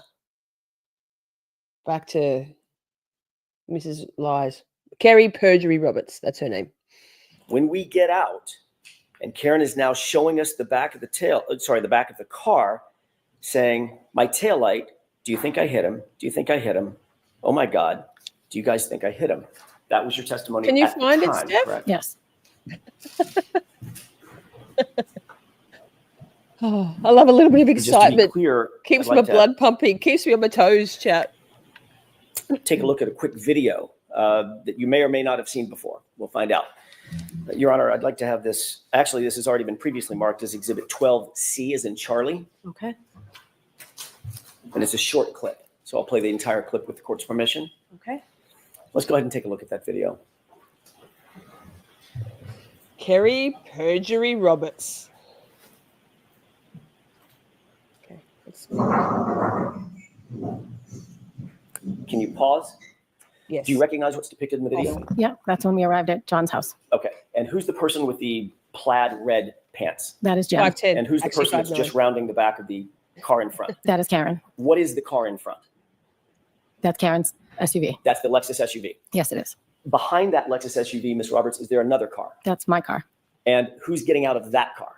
I am. Okay. And this is the point that you were describing in your, at least in the grand jury testimony at that time. Yes. This Your is the time that minx you're describing. That I thought it was when we walked in. This is the time that you were describing, right? When you arrive at the scene. Yes. Or, sorry, arrive at One Meadows. So it gets better, right? Lie one never showed her talking in the drive. Jen's timeline. The verbiage Kerry Roberts uses is so telling. It's like Furrows Not All yesterday when he was talking about. We just talked about the fact that I needed to say it was 3 times that she said I hit him, I hit him, I hit him. Kerry Roberts' verbiage when we had to work out the timeline. We had to work out our timeline. Yeah. Meadows. Yes. Okay. Kerry got caught in a trap. Yes. Tops. Okay, you can stop it. And you can bring the lights up. You saw the interaction between all 3 of you and the vehicles, correct? Yep. At any point, did anybody stop and take a look at the taillight or the rear end of the car? Not when we were entering the house like I thought, but when we came out. Okay. And there's no video of that. I'm sorry? There's no video of that. No, I don't believe so. Right. She the tucked her video hair that behind your does ears. She could exist hear better. Describes nearly exactly the time that you testified that y'all stopped at the back of the taillight and Karen said, look, my taillight's broken. Oh my God, do you think I hit him? Correct. Okay. And that obviously was incorrect. It was incorrect. So your memory was faulty about that incident, that part of that incident at least. It happened on the way out of the house. So your memory was faulty about that part of the incident that you testified to at the grand jury. Yes. Okay. I didn't.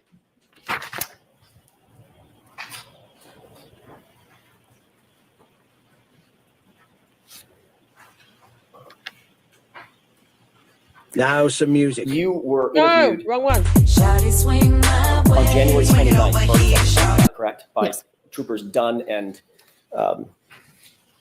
my memory's failing me now. There were 2. I don't know who they were. Okay. I'm sure it's in my notes somewhere. 2 individuals that interviewed you on January 29th, correct? Yes. Obviously, things were very, very fresh in your mind at that point. Oh, Yes, but I believe I was in. do you mean that she and Jen McCabe drove in together? It's on the cross. It's coming up. It's at the end. It's fantastic. It's so good. It's so good. He's just weaving. Yeah, it's Tully. He's just weaving. Oh, did she? She referred to herself in the 3rd person chat. Massive red flag. Just saying. Just saying. I've actually got a soundbite from that from the Evie Pomporis book, which I haven't recorded yet, but I know where it is, of her talking about that being a huge red flag. If you come across anybody who refers to themselves in the 3rd person, run. Don't walk, run. In shock. So The incident had just happened. yes. Okay. And you were asked to recount certain of the specifics about the incident that you had just experienced, not days or weeks, but just hours before. Correct? She has gone pale, Jim. And you did your best, I'm sure, Ms. Roberts, to be as full-throated as possible, to Full-throated? provide them with as much detailed information as you could and to be as honest as you could. Yes. I mean, you weren't going to lie to these police He officers, did be right? lost it about full-throated. In your very first conversation with those 2 troopers on January 29th, you didn't mention anything about a taillight or a cracked taillight. Or No, you I did having not. seen- Good point, Colours. If it's a story she's repeating, if she's remembering her lines, Kerry was driving exactly so rehearsed, blinking a lot. Yep. Her little ears poking out there bother me. I just wanted to either tuck her hair behind or it doesn't matter. It doesn't matter, but I get very distracted by it. Just saying. Seen a cracked taillight, did you? No, I did not. Okay. I You didn't then- want to accuse anybody of anything. You were then interviewed on February 1st, 2022, a few days No, later, you correct? very rarely do, Steph. You're I not don't a know. psychopath. Does that I sound don't know the right? exact date. I was interviewed again, but I don't know the exact date. Okay. During your interview, It's masterful. Nick. let me withdraw that and ask a different question. Ask it differently. On Mr. February Jackson. 1st, or whatever day it was, the subsequent time that you were interviewed just a few days later, you did then, for the first time, describe the taillight that you saw, correct? I don't know. Would it refresh your recollection if you looked at a report? Yes, please. Trial channel, I know that, I remember that part of the testimony, but I didn't notice that. I didn't pick up on it. If you find it, can you send it to me, please? I love you. I've tried to get the trial channel to make shorts of the stuff she finds, and she's like, remain impartial. Understand, you don't want to be seen as being anything other than a documentarian and an editor, and just delivering with zero editorializing on your position on things. I mean, here in Camp Shorty, we know your position, I think, and in Fight Club also. And so lucky me, I've got a direct line to the cool clips that Trial Channel finds to turn into shorts. Thank you. I appreciate you very much. I find my own shorts also, but there's only so many hours in the day, right?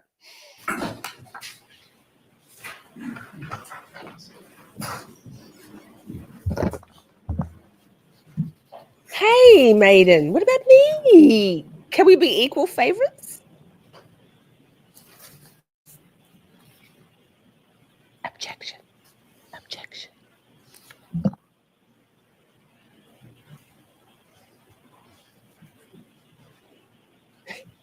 Let me have just a moment, Your Honor. Sure.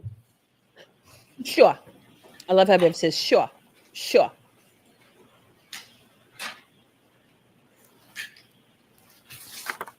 Yes, same, Princey. Yes. My hair's awful. Fine hair and not much of it. That's what we like to say. Two-page report, Ms. Roberts. I put a little dot on the second page just to direct your attention to the discussion related to the taillight. You want to take a look at that?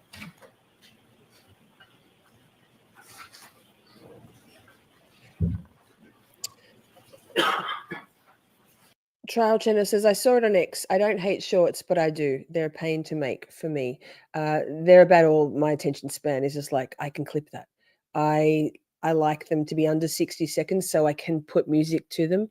I used to put a lot of effort into my Adelson shorts and transcribing every word. It took me an excruciating amount of time for a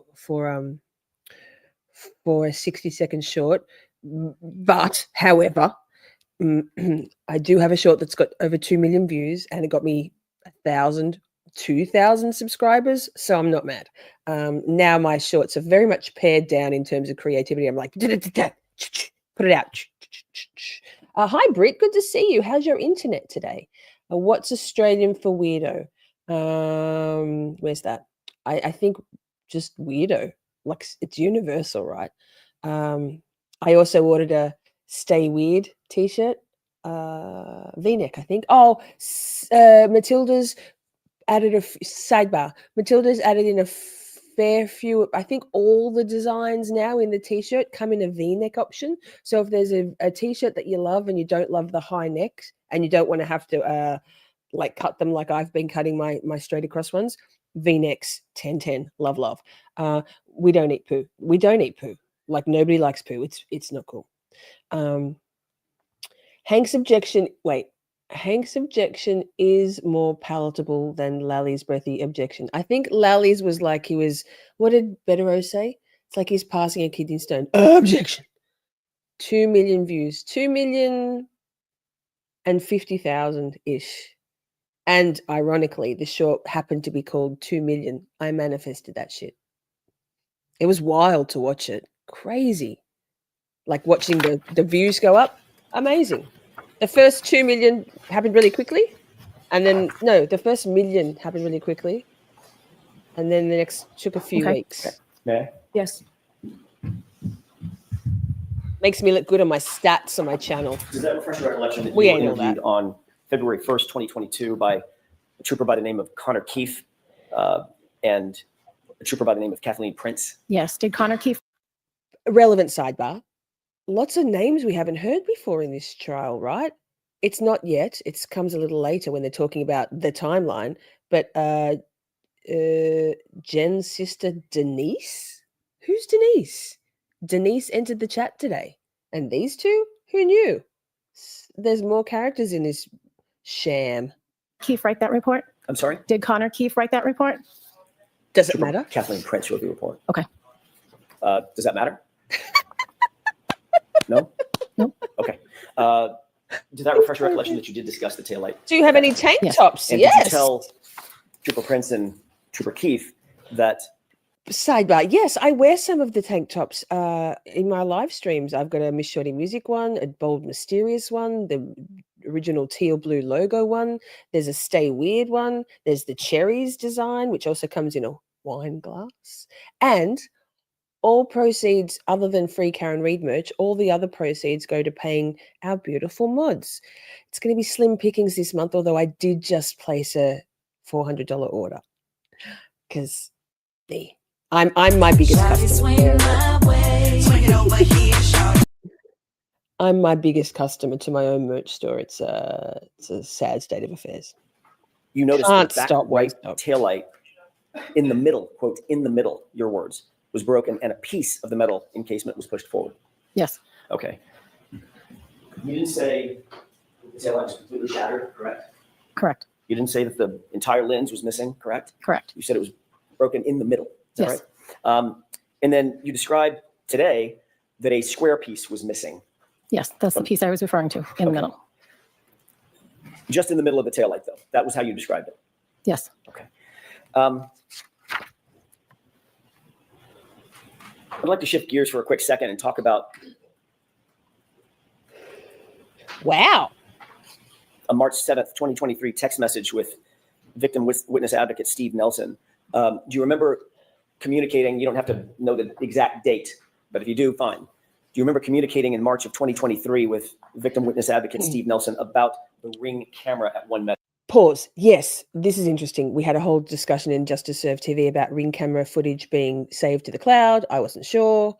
It is, by the way. So it's just interesting. But wait, Akasha says, isn't that the missing piece that the tail light puzzle from the last child? Yes. My theory, motion to scream, what the fuck has this one? And Steph, did I send this to you as well, Steph? Maybe. My theory on that little piece of taillight is that's the one that was knocked into the casing when Karen backed into John's, what's it called? Something to start with an E. Excuse me, vapes are good for you. And then it fell into casing. And so when they shattered it, they, with a hammer, covered in, I believe, Officer John O'Keefe's shirt, because his shirt was still just there, and shattered it. They didn't get that piece because it fell out and wasn't in their collection of taillight fairy pieces. On Meadows. I don't know the exact date, but yes. Okay. Is it true that you contacted him to inform him that the O'Keefes needed to replace or wanted to replace the driveway Ring camera, that same Ring camera that we just literally saw through that perspective of you arriving? Yes.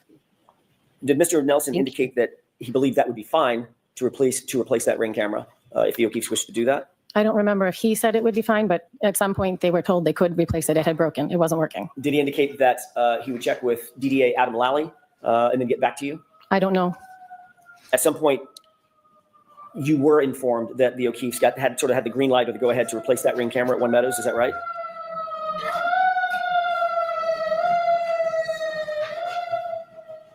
Yes. Okay. And then ultimately, you then relayed that to the O'Keefes that they had the green light.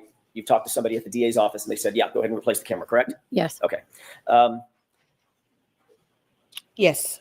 Did you ever receive any kind of response from the DA's office before or after you relayed this information to the O'Keefes to say, wait, hold on, we need to do a reconstruction. I'm more good we need to make sure IRL. the camera is in the exact same spot that it was at the time of the incident. No. Any communication like that? No. So the communication that you got was, yep, go ahead and replace it. It's no big deal. Correct. Okay. And ultimately, you learned that the O'Keefes Did you in fact, actually? replace that Ring camera. Correct. Colors, did you actually hide Nick? Nick, Colors blocked you. Is there something going on we need to know about between you two? Like, is there? Is there some issue with you guys? There's nothing I like better than snuggling up in a foxhole, discussing. Wait, that's not it. Oh, fuck, I think I might have deleted some of Nick's things to make room for the top 10 countdown. And, I want to be honest with people. I don't want to be somebody I'm not. I don't live in a van. That's not me. I'm not that man. So I want to be real. I mean, good for them. I'm happy, but I just want to make sure that I am still held in the highest esteem of the system. It's not a deal breaker, but I'd like to know. Thank you. Colors, I feel like this might be a deal breaker for you and Nick. Nick, Camp Shorty therapy will be here for you even if Colors is done with you. Colors. You have already described your relationship, at least in part, with Canton Police How do we Officer unhide Sergeant him? Michael Lang, correct? Yes. He is friends with you? His daughter is friends with my daughter. Your friend Lee with the family? Yes. Okay. And you're aware that Passive aggressive he's much, also Colors? friends Colors with the says I Albert didn't family. mean to. No, well, no, Were you aware that Michael Lang grew up with Chris Albert? I was not. Have you ever been in a social setting with both the Lanks and the Alberts? No. You're aware, obviously, you were at the scene. He was the first officer to respond to the crime scene at 34 Fairview on January 29th after Officer Seraph and after Mulaney arrived. Right? Then it was Sergeant Lang. I don't know which order. I did see Sergeant Lang there, yes. Was he the, excuse me, sorry.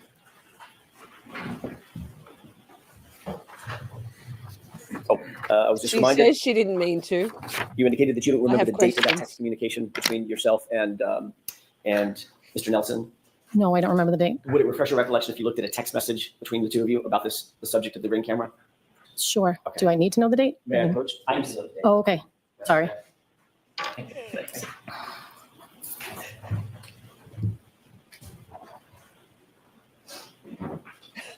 Is it March 7th, 2023? Does that refresh your recollection? Yeah. Hi, destined to be. Good to see you. Thank you.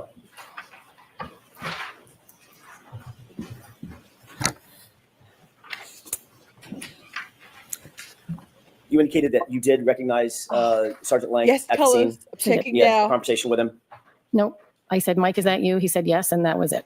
All right. Following that, the next day, you did go to his house. You've already described that. I did. You indicated that you went to his house to drop off your daughter for a play date. Is that right?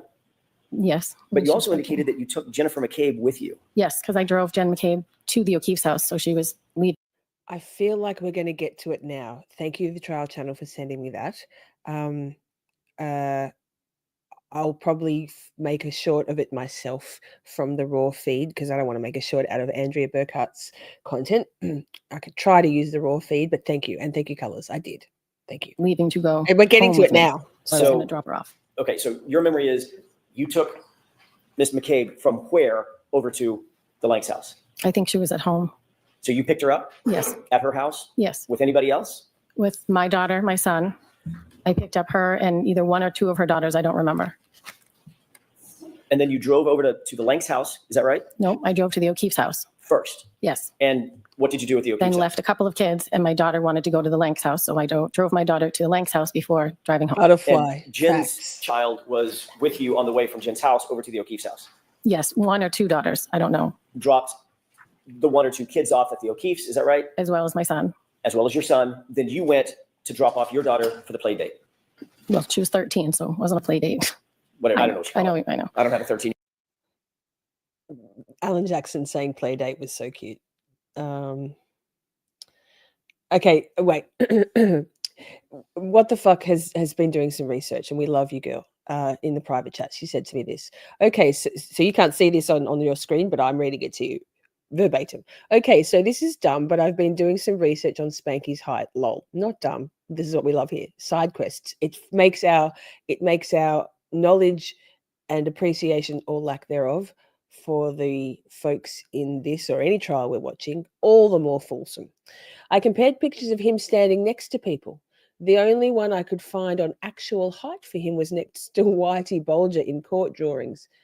They are shown the same height. Whitey was 5'9", so yeah, I did say I bet you he's 5'9". No shade, but you know. 13-year-old, Thanks. whatever. Thanks, a date, whatever. Yeah, so she went over to We her friend's appreciate house, you. Yes. Okay. But you took Jennifer McCabe with you Yes, because I was driving her home. back to her house without her kids? Man, don't worry about that, Colors. When I used to moderate for Roberta Glass before before she was anti-Karen Reid, or before she was anything Karen Reid. Nothing at all, purely Adelson content that I was there for. Sidebar. And I used to moderate at work. I'd be moderating at work, put my phone in my pocket, forget to swipe out of the YouTube app. And one day I timed out. I didn't hide anyone, but I pocket timed out 6 or 7 people in about 2 minutes. The embarrassment. So embarrassing.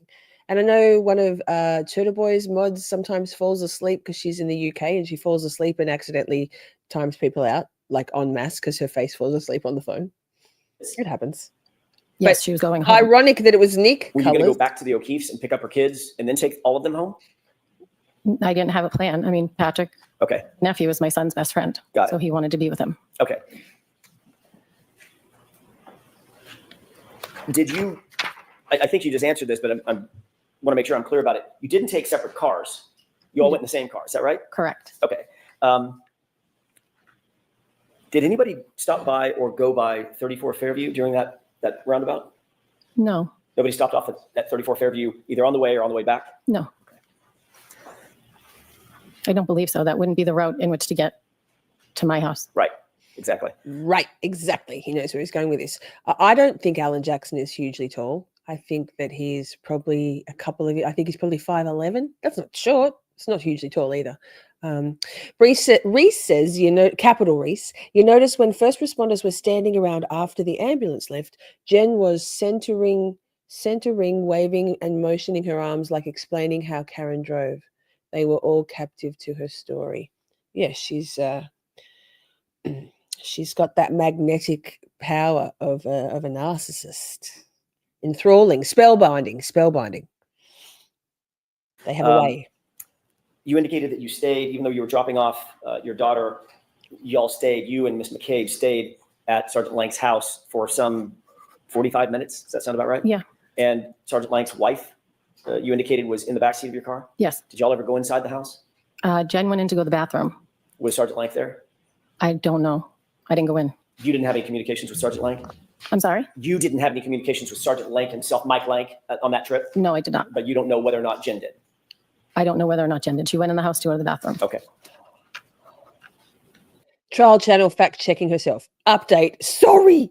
We are not fake news. No, we are not. Facts, not fuckery. She says it was scary driving. It was Kerry driving. Sounds very close, obviously. I mean, that sucks, but thank you for clarifying. I liked our other story better, trial channel, but details matter. Thank you.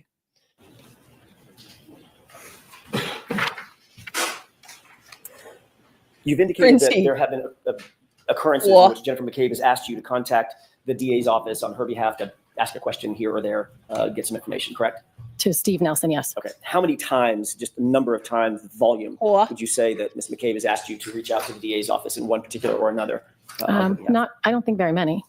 I agree. What does that mean? Of the 50 times that you've had No, communications? maybe like 4. Not many, to my knowledge. 4. Love the accent. When you would, on these 4 occasions or 4 or so occasions, when you would reach out to the DA's office, gather information, whatever that information may be, would you then report that information back to Ms. McCabe? Yes. I'm all about that, Alessi. You obviously would get understand the naked for importance of Alessi. providing statements to law enforcement that are free of influence of other people, other witnesses. Is that right? Naked lunch. Say it again? You understand the importance of providing information to law enforcement as a witness to law enforcement free of influence. Even this setup is so good because it gets objected to, whatever, and he moves on, and then he uses this same verbiage in like what 10, 15 minutes, maybe longer. I don't know how long is a piece of string. Cool. From other people. Yeah. In other words, you want to be as accurate and as independent as possible. Yes. And that's because if your statement is somehow, or if your communications with law enforcement are somehow influenced by others, it might call into question the credibility of the person providing the statement. Objection. Can you answer that question, Ms. Roberts? No. Okay, next question. Sure. A statement that's been colored by influence from someone else would lack credibility, right? Objection. Sustained. I want to talk about the statements in the prior testimony that you have provided in this case, Ms. Roberts. There's been several of them. The first time you told your story to law enforcement was on January 29th. We've already established that, correct? Say that again? It was on January 29th, the first time you relayed your story to law enforcement. Yes. And that was to Trooper Dunn and Trooper DeChico. That's the name I couldn't remember. I don't remember. But you do remember Trooper Dunn? I remember 2 troopers. I don't know their name. Okay. Where did that interview take place? In my dining room. And who was with you when you gave that interview, if anybody? My husband was home. I think my daughter was home at that point. My husband was home. I don't know if the kids were home. Nobody else from outside the family? No. Okay. Who contacted you about doing that interview? How did they know to come to you at your home? I don't remember. They may have just shown up. I don't remember. Okay. Do you remember what time the interview was? Maybe around dinner time, maybe around 5, 6. Was it? Pause. Bluebird, I just worked out who you are. Cool. Like brain made connections. Awesome. Hi. Recorded? I'm sorry? Was it recorded in any way? Tape recorder running? I don't think so. The troopers were taking notes, obviously? I believe so. During your conversation with, and I'm jumping around a bit, so I apologize. During your conversation or conversations with Mr. Brennan and the DA's, members of the DA's office in preparation for your testimony, were any of those interviews recorded? No. Was anybody taking notes? No. No, none of the DAs were actually taking notes, the ADAs? I didn't look around the table to see if anyone was taking notes, but I didn't see them taking notes. No pads and pens on the table? There was a lot of stuff on the table, but I didn't see anybody taking notes. Okay.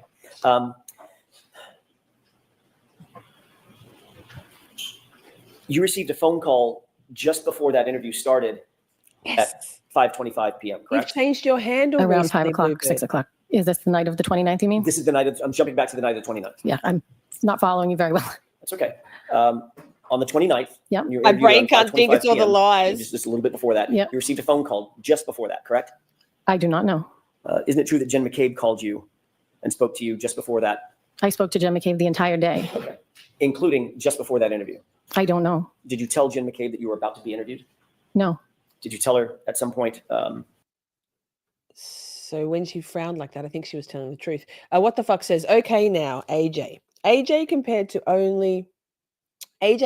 the only person I could find him next to a person with height on the record was Kevin Spacey, who is 5'10". They are basically the same height. So yes, that tracks for me with how he looks in his suits. That's kind of the perfect height for a suit, don't you think? 5'10", 5'11"? Yes. Did you text her and tell her that the officers had arrived? I don't think so. Did she text you back and say, call me right after? I don't know. Okay. During the course of that interview, when the incident was still pretty fresh in your mind. Sorry, pausing again. Bold of you, Jim Jerry Gunn, to assume that the Commonwealth would have turned over any notes in discovery. Bold of you. Do you think they play fair? Yes, good point. How about Kerry saying her daughter and 1 or 2 of Jen's kids? Details. Something. Why did they even, what was the purpose? Okay, so walk and talk chat. Kerry Roberts went to Jen's house to pick her up. Then with 1 or 2 of her kids and Kerry's daughter. And then they drove to Lanka. You're done. Lanka, you're done. And then she drove home and dropped Kerry back home, Jennifer McCabe back home. What was the purpose of that loop? They weren't doing anything else. Just time in the car? Interesting. And actually, Kerry says soon, she didn't get out of the car at Lanka's place, but Jen did to use the bathroom. You indicated that at about 5 a.m. you got a call from Karen Reed indicating that John never came home. I went live on the wrong stream. Yikes. You also indicated that she was worried that John may be walking and may have gotten hit by a plow. You relayed that to the officers. Yes. You indicated that you met up with Karen Reed and Jennifer McCabe at Jennifer McCabe's house, and Karen was hysterical and worried that something had happened to John. Yes. You also indicated that once you were at 34 Fairview, once y'all had made your way over to 34 Fairview, Karen saw John and ran to him, although you and Jennifer didn't see him initially, correct? That's correct. You said that Karen was repeating the phrase, is he dead? Is he dead? Over and over. Is that right? That is correct. You also indicated that she said that if anything happened to John, she'd kill herself, correct? That's what she said to me. Object. So the objection is sustained. Did you indicate at any time, I'm sorry, let me ask it a different way. Did either of the troopers indicate to you after your initial interview Princey, now you're just that bragging. if there was anything further that you could recall that would be useful, please provide it. Please give it to at that time. I don't know. Okay. Would it refresh your recollection to look at that January 29th report? Sure. Michael, no, they were dropping, Kerry was dropping her daughter off at Michael Lank's house for a play date, a hang for her 13-year-old daughter and Lank's daughter. They're friends. But like, why was Jen there? Why was Jen there? So yeah, that's what happened. She says it. Shanwan, thank you. Wait, I got to put some people into the drawer. I'll do that now. Hang on. Hang on. Thanks very much. Thanks. Show the second page of that report, January 29th. And there, I put a little mark by paragraph 5. You can take a look at that.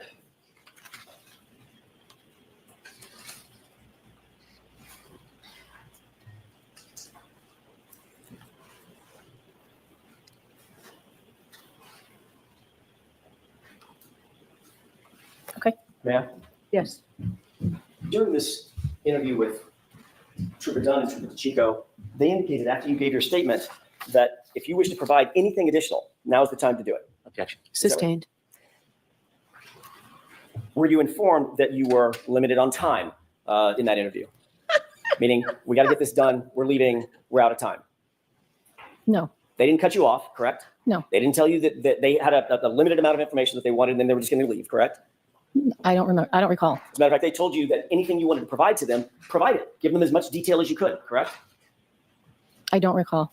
You just read the last statement that these troopers indicated, correct? If there's anything further she could recall that would be useful, please provide that information. Yeah. Sustained. Your Honor, may we approach? Yes. Your Honor, may we approach? Sir, ma'am, may we? Hey, might this be a good time for a musical interlude at risk of, oh my God, at risk of losing people? We just got 10 people. Hey, chat's going to lose their mind. I have 2 words. Oh. Do it. Do it. I'd love that. I suppose you all want your song, Dave's channel, Akasha, Colors. This will chirp you up, Colors. Hang on. Walk and talk chat. Let me just do a couple little things. There's a few steps here. Shiza. This scrolling. We'll be right back. Don't go anywhere. Thank you. Oh my God, motion to screen. What the fuck, created? Look at us, team working the dream work. It's bloody amazing. This is the song that Camp Shorty collaboration wrote together. Enjoy. It's called Sidebar. It'll invigorate you no end and enrage you perhaps.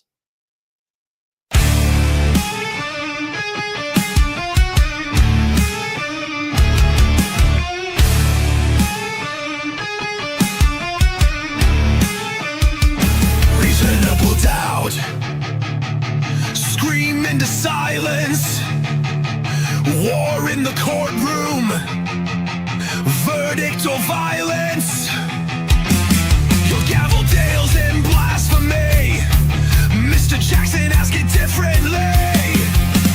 Auntie Beth, we know your game, Hanky Brennan has no shame, the lies you thought were told in stealth, corruption through the Commonwealth. Sidebar, sidebar, pull up bitch. Sidebar, sidebar, which is which?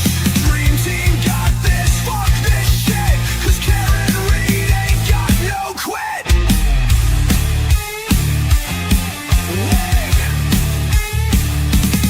Who holds the truth? They hide the proof. Don't say a word, remain aloof. Proctor with the sleight of hand. Outrage screams across the land. Sidebar, sidebar, pull up bitch. Sidebar, sidebar, which is which? Not an expert, fuck this shit. Miss Shorty, you're muted. Miss Shorty, you're muted. Sally Port inversion, factual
Nick says it's growing on him. Pammy says, damn it, I wish I was involved in this. We will definitely do another one. It was a lot of brain work for me because normally I write my songs in pretty quickly and in silence, just me. So we did amazingly. Chat was amazing. Everybody contributed. We used bits and pieces of some people's lyrics. Other people's lyrics were basically put in as is. I showed everybody how to use Suno, which is the app I use. You can create your own songs without, like, AI writes the lyrics as well. I don't do that. We did not do that. So that's it. They were an East Coast punk band, so it fits. I missed the other part, but yes. What is something, whatever Maiden says, that's Saltbirds. Pammy, thoughts and prayers. Come for the next one. We'll do one once a month or so because it was really fun. Next time we're not doing a metal song though, because it is also growing on me. But anyway, shall we go back to testimony? Yes, let's. A nice little break. Fugazi, that Fugazi. Yes, good. I'm glad you all love it. Dave was drinking heavily out with his friends and loved every minute of it. It was a fun time. Bluebird says, man, I don't know how you were keeping up with everything you were doing. Your brain is on so many more levels than I could dream of hitting. It's exhausting. Ring of Fire brain is real, y'all. Right. Okay. Seriously, the creators would have needed at least like 4 assistants at that point. Miss Shorty's like, nah, I got this. I mean, gorgeous motion to screen. What the fuck, Granted was very kind to put the comments on the screen for me, and you all were very patient with me while I brained out loud in real time. Actually, who was it that said, Laura, you said you wished you'd watched the Good Morning America interview with Kerry Roberts. It's at the very start of this stream. Sorry, I went live on the wrong stream and then ended it and went straight to this one. So there's that random thing out there for now. I'll fix that after. I've got to reschedule tomorrow night's live now because it was tomorrow night's live. Accidental on purpose. No, accidental. Why would I do that on purpose? Not professional. Carry on, Alan Jackson. Sidebar's over. Literally and musically. And literally, lyrically, title. May I? Yes. Thank you. Having looked at the report. No, bring it to her and show it to her again. She's just I love the same thing. in the chat. Having looked at the report, does that refresh your recollection about what Trooper Dunn and Chico told you at the end of the interview? I don't Did recall. you email it to me? It's not refreshing. I'm not remembering it. Even reading it, I'm not remembering it. I see. Okay, fair enough. So as you sit here, the details about what you told or what those 2 officers told you are not fresh in your mind, and nothing's refreshing your recollection about that. Right. Okay, but you do remember the basics of what I just described in that conversation with those 2 troopers. I mean, they asked me what happened. I told them, but I was also in shock. You never said during the course of that interview that my client called you. I did get it, Jody. Thank you. I listened to it, love it. It's tricky. I don't know how to make videos. It's very old school. I just make a Canva cover art and attach it into Suno onto my song, replace cover art image, and then screen record it. So, but thank you. Writing music is so much fun. I love it. I wrote a song last night. Boom. It was itching in my brain. Told you at 5 o'clock in the morning, just hours earlier, and said he's dead, and then hung up. Correct? No, I don't believe I said it at that point. I did not remember that until a couple of days later. I see. And in fact, when you were asked about that particular statement, when you asked about that particular series of events, that never came to your mind. No. That literally the first words out of Karen Reed's mouth, according to you now, is he's dead, and then hung up. Correct. When you heard that, you didn't take that to mean that she killed him. No. It's not my favorite genre these days. That's correct. Yes. You did add that. It's not all about me, surprisingly. One other thing that you didn't add Rude. in your initial statement to Trooper Dunn and Trooper Chico is anything about the taillight either, correct? Not. Okay. And you also didn't say anything about any sort of a Google search. Definitely or just the life, not wine. Praying that you talked about in the back of the patrol car, anything like that. No, I don't know. I don't remember. Let me The second time you were interviewed, slow her down a that was little. the February 1st interview. That was with Kathleen Prince and Connor Keefe, correct? And you just looked at that report, at least part of that report. Is that right? Say it again. Connor Keefe and Kathleen Prince, that was on February 1st, 3 days after your initial statement, correct? I don't remember the date, but I remember meeting with them. Okay. I want to make sure I get the dates down, so I'm sorry to belabor this, but. Absolutely maidens. Refresh your recollection if you were looking at the report. Have you heard my new song? It's very might. sweet. First paragraph. Thanks.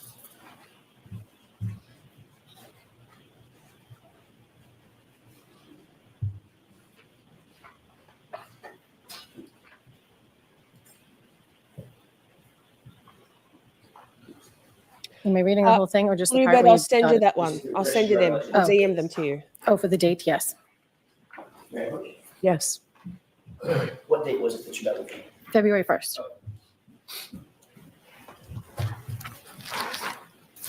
That second interview was conducted at 12 Country Lane, correct? Yes. And who again lives at 12 Country Lane? Jennifer McCabe.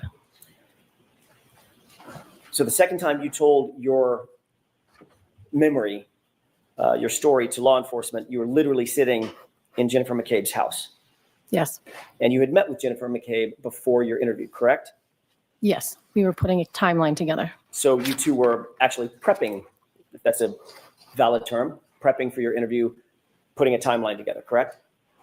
We were putting a timeline together at the request of Mrs. O'Keefe. And Jennifer McCabe, was helping you with the timeline, and you were helping her with the timeline.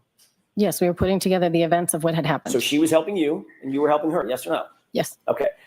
So both of you were assisting in each other's memories, correct? Yes. I remember this, and you remember this, and okay, now I remember this.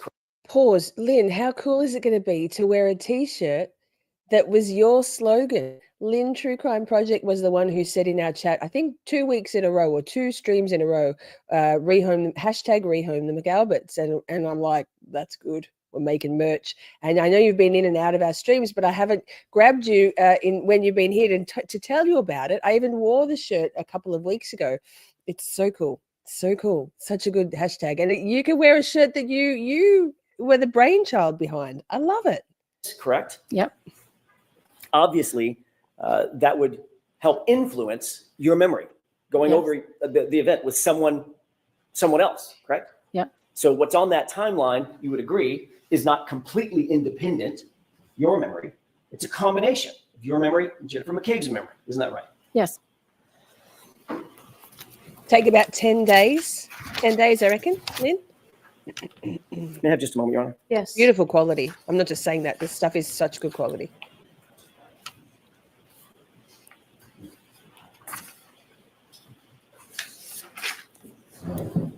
Oh, I forgot to put caps in my order. Zach! You're an idiot, Zach.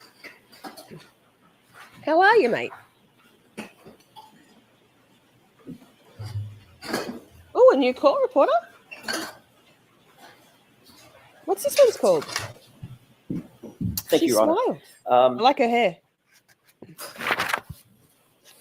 So the two of you drew out some sort of a timeline for you to follow during the course of that interview. Is that right? Here we go. For me to follow what? During the course of that February 1st interview, as you were interviewed in Miss McCabe's house. I mean, that was the purpose of the timeline, to help you with that interview? No, that wasn't the purpose of the timeline. You used it for that purpose, though, obviously. We did not. I was at Jen's house making a timeline, and the 2 officers showed up to interview her. I just happened to be there. Right. And when they interviewed you, did you have that timeline in front of you? That's my question. No, I did not. Okay. But you had just created it along with Jennifer McCabe. Some of it. Okay. And then it was after that that this timeline was coordinated between the two of you, that you actually told your second story to Trooper Prince. And when I say second story, I mean the second time you were interviewed on February 1st as opposed to January 29th. Is that right? Yes. Did you ever become aware of text messages that Jennifer McCabe was sending to others in a group chat talking about you in that interview? No. Michael, maybe she didn't have it in front of her, but if Kerry Roberts is, I can't believe I'm going to say this, but if she's anything like me, once I've written something down, it's in my brain pretty much. I don't need to have it in front of me. Like I can write a shopping list, and then once I've written it down, I can leave the shopping list at home, and she might not have physically held it to look at it, but I bet you she used it up here. No. You were never told or became aware that she sent text messages to a group as she listened in on your interview? No, I don't think she could listen in. She wasn't anywhere near me. You weren't aware that she, or are you aware as you sit here that she sent a text message that said she's telling them everything, all the stuff? Sustained. Have you ever been provided a text message or told about a text message that perhaps Jennifer McCabe was sending to a group? No. Listening to your suggesting that she was listening to your interview? No.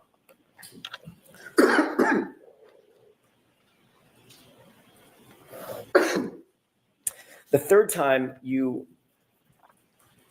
told your story was later that night. Told you in a story. telephonic interview. Is that right? With Trooper Proctor? I requested to speak to Trooper Proctor because I had remembered the very first time I spoke with Karen that morning, and I wanted to make sure it was recorded. Okay, that wasn't my question. My question was, did you have another telephonic conversation with Trooper Proctor, yes or no? You said that night, but it wasn't that night. When was it? I think it was earlier that day. Okay. Meaning, but it was after the interview with Trooper Prince. I don't think so. Think it was beforehand? I think it was beforehand. You were still with Jennifer McCabe when that call took place, correct? I was in her house. I was not with her. I stepped away to speak to him by myself. In her home at 12 Country Lane. Correct. Who else was with you other than Jennifer McCabe in the house? Her sister was there writing down the timeline for Who's us. that? Her sister, Denise. Denise? So she was scribing the timeline as you and Jennifer McCabe were creating She it? was writing it down as we were remembering things. Right. And the three of you were doing this together, sort of communally. Yes. She would say something, then you would say something, then it would spark something that she would say, and back and forth, correct? Yes.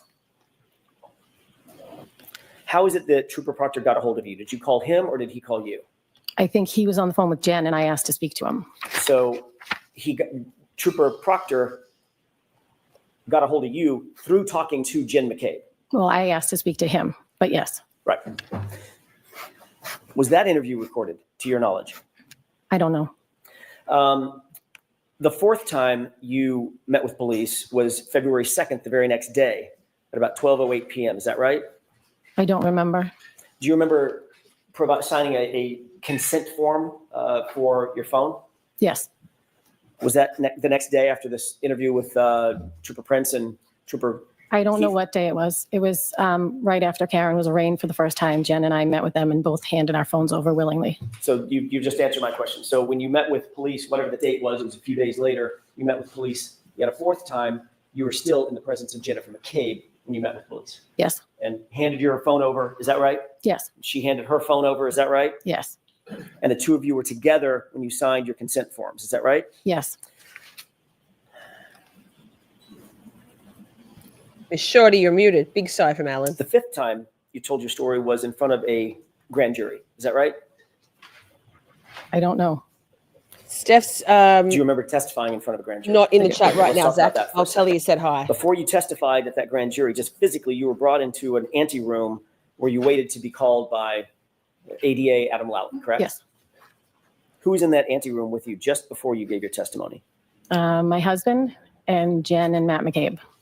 So Jennifer McCabe was with you yet again just before you gave official testimony under oath concerning this case and concerning the incident. Correct. Ms. Roberts, when was the last time you've spoken to Jennifer McCabe before you testified in this trial? In this morning. Did you discuss your testimony? No. Absolutely, Steph. So you and Ms. McCabe No chat became is friends because of this incident. We'll do both. Correct. Talked as recently as this morning before your testimony. Correct. And your testimony now is that you did not discuss anything about what you're doing here No. or what you're going I to did testify not. She to. called to wish me good luck today. When did you talk to her the last time before this morning? I don't know, maybe Yesterday. a couple days ago. I don't remember. Within days of you taking the stand yesterday, correct? Yes.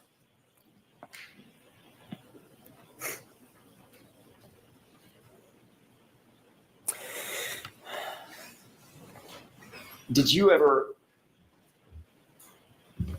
May I have just one minute? Yes.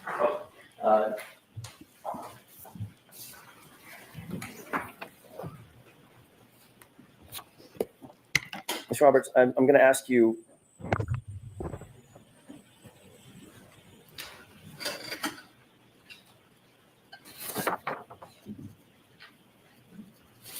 To take a look at, actually, let me ask it a different way. Did you say? Ask it differently, Mr. Jackson. Motion to scream, what the fuck? Granted, geez, that's a mouthful. But when I say just what the fuck, I say that in my conversational style. She's just sent me this lie from MicroDots. Shall we watch it? She sent a text message that said she's telling them everything, all the stuff. Sustained. Have you ever been provided a text message or told about a text message that perhaps Jennifer McCabe was sending to a group? No. For this to be true, we are required to believe that Kerry Roberts not only did not watch the first trial of which she was a part, but also that Jen and Kerry never discussed their testimony with one another. I'm ending the poll, during by the or way. after that So if you trial. want to vote, An idea vote. which is completely inconceivable. Kerry is suggesting she's never in her life watched the now famous segment I'm about to show you.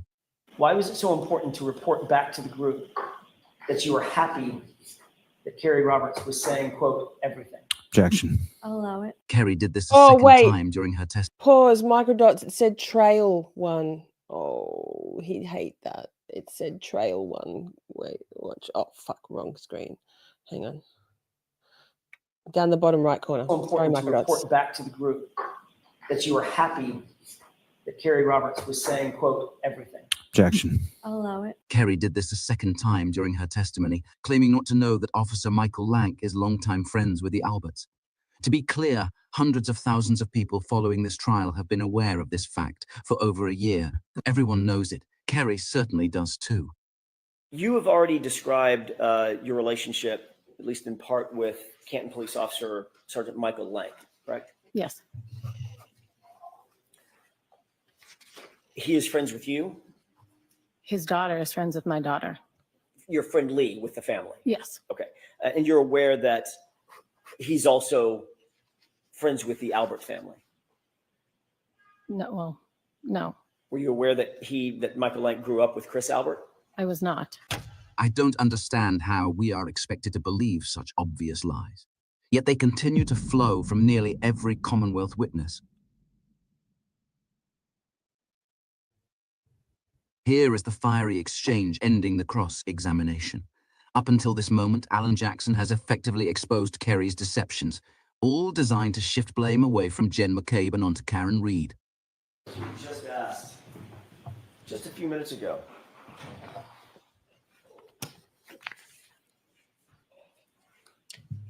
Did you ever say that you actually heard that statement about that Google search? And you said no. Correct. The question that was posed to you by Mr. Lally was, what, if anything, did she, Miss Reed, ask Miss McCabe while they were sitting in the back of the cruiser that you heard, Right. correct?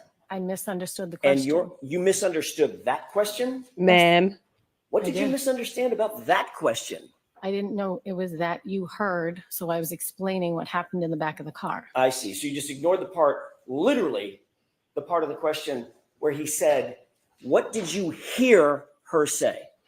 That's I what your think the word testimony was is now? heard, and I didn't hear it. I obviously got the question wrong because I did not hear anybody ask about a Google search. Well, I know that's what you're saying now. I get that. But when you were asked, what, if anything? Pause. I disagree, Colors. Colors says the jury won't know, though. You guys think they pick up on this stuff, but they don't. Yes, they are. They're sitting there, captive audience. They might not get the whole nuanced part of it, but they get that she's lying. They get that she's being caught out in a lie. They can see her body language. They're sitting right there next to her. They can feel it off her. Guarantee you. And they can see the change in demeanor. It's only subtle. They can see her flushing red cheeks. Anything did she ask Miss McCabe while they were sitting in the back of the cruiser that you heard?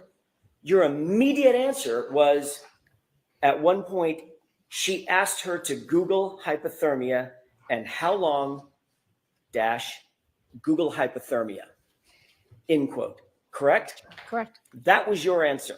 Yes. Correct? To a question I misunderstood. And that was a false statement, wasn't it? Technically.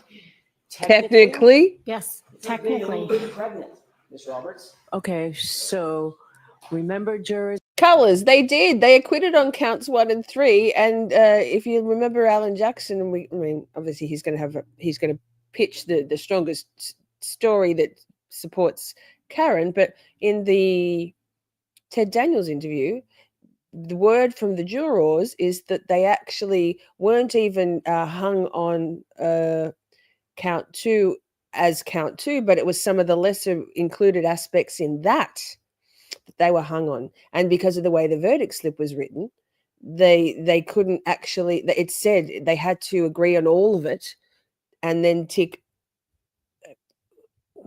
faith. It could go bloody bad, but I don't think right now. As I said earlier, comments of counsel are not evidence and you're to disregard them. Ask a question. Thank you, Your Honor. What do you mean technically? Technically, I was under oath and I did not hear Karen asked Jen to Google it. And yet under oath. But I knew it happened at that and time. yet under oath you said you did.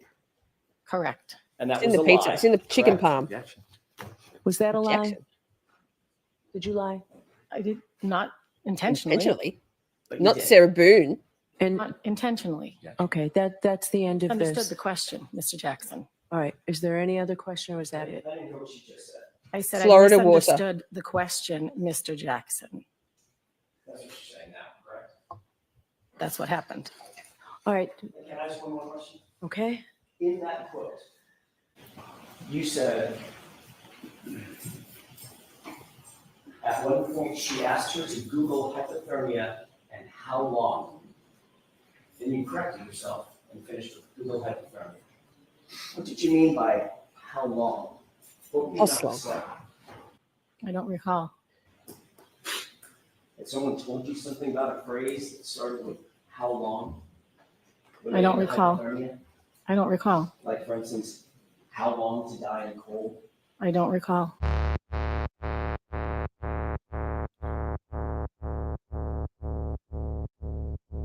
Pause. That. There's a lot of factors contributing to the last one. I think Reese is right with her comment about Lally bamboozling and boring and hypnotizing even the jury with his just everything, his lollygagging. I think the foreperson was a plant. I said what I said. Tully was tampering with the jury as well. They got all three of the pro Karen Reid, ostensibly pro Karen Reid,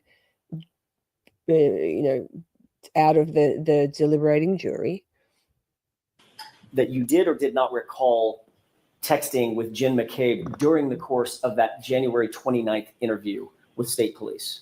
Do you recall that or no? No. Okay. During the interview, I didn't text anybody. Okay. Are you saying you didn't text anybody or you don't recall? I don't recall. I don't think I had my. I wouldn't So be she texting didn't. somebody if I was being interviewed by the state police. Right. Okay. Would it refresh your recollection to take a look at a report of text messages? Sure. May I approach you? Yes. Mr. Jackson. Thank you for being here, everyone. I love you all very much.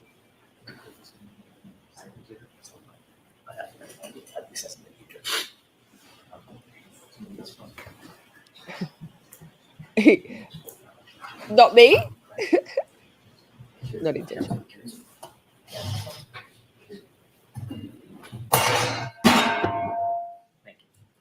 So, may I, Your Honor? Yes. Thank you. Okay, so I was listening to this, not watching, when I was getting ready for the stream, and it was in EDB's replay crew, and I thought that noise had come from the courtroom, and I was like, "Oh my goodness!" And then she commented, and for some reason, I interpreted it as being happening in her home, and now I see it happened there. Alan Jackson, yikes! Take a look. There's two tabs. Laura B. Was that and the data across the two tabs. Yes. What did he knock off? I want to know. It sounded like a dog bowl to me. Okay. Yes, Pammy. We only have a finite number of emotes to put in. As our benefactor Joey at the strip club no longer flicks out the fives at the strip club. So we've gone from, at our peak we had 817 members. It's down to 150 now, but thankfully YouTube doesn't remove our existing number of members only emotes. But to put do it in, I had to temporarily remove the hugs one. So sorry. We have to keep all of them. I can't take out Buster and Poppy. Absolutely. I'm in a rush. Matt. Yes.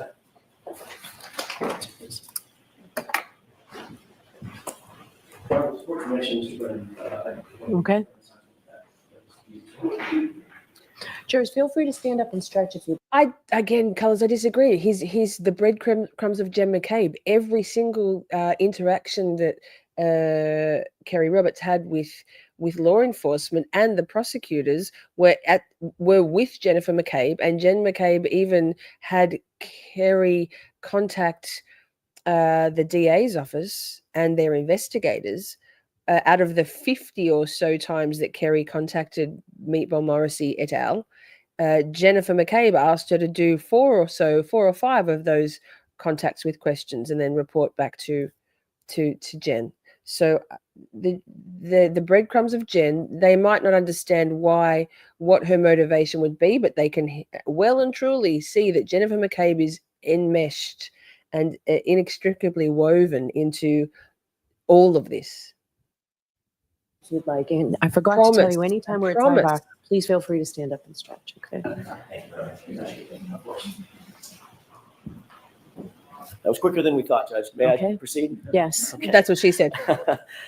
Did you take a look at this document? Yes. Does that refresh your recollection that there were 2 text messages at around the time of your interview with I don't think so, Steph. Do you recall, as you sit here, texting Miss McCabe that the state troopers were arriving or they're just getting there? No. Do you recall Miss McCabe texting you anything back about calling me after? No. I love you too. Motion to screen. What the fuck, granted. I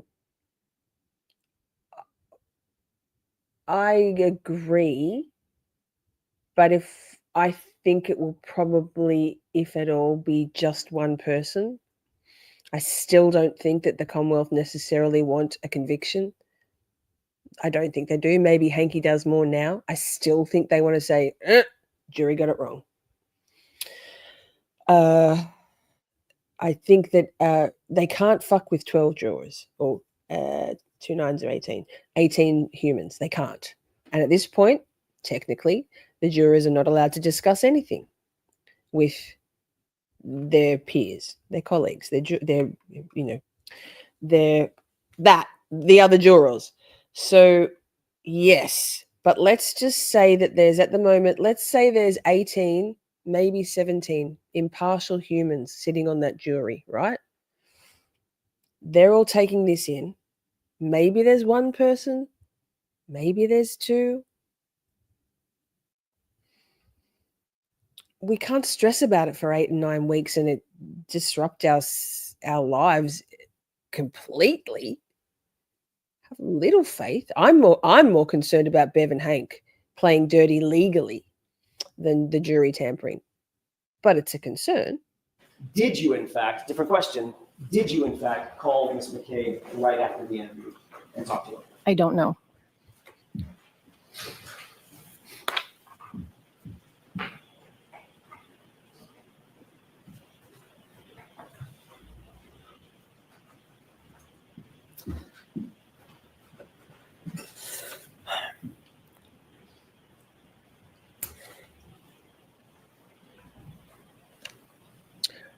No, have you ever testified that I just at the scene? I know you probably fuck. I know I'm behind in the chat. I just think that I do.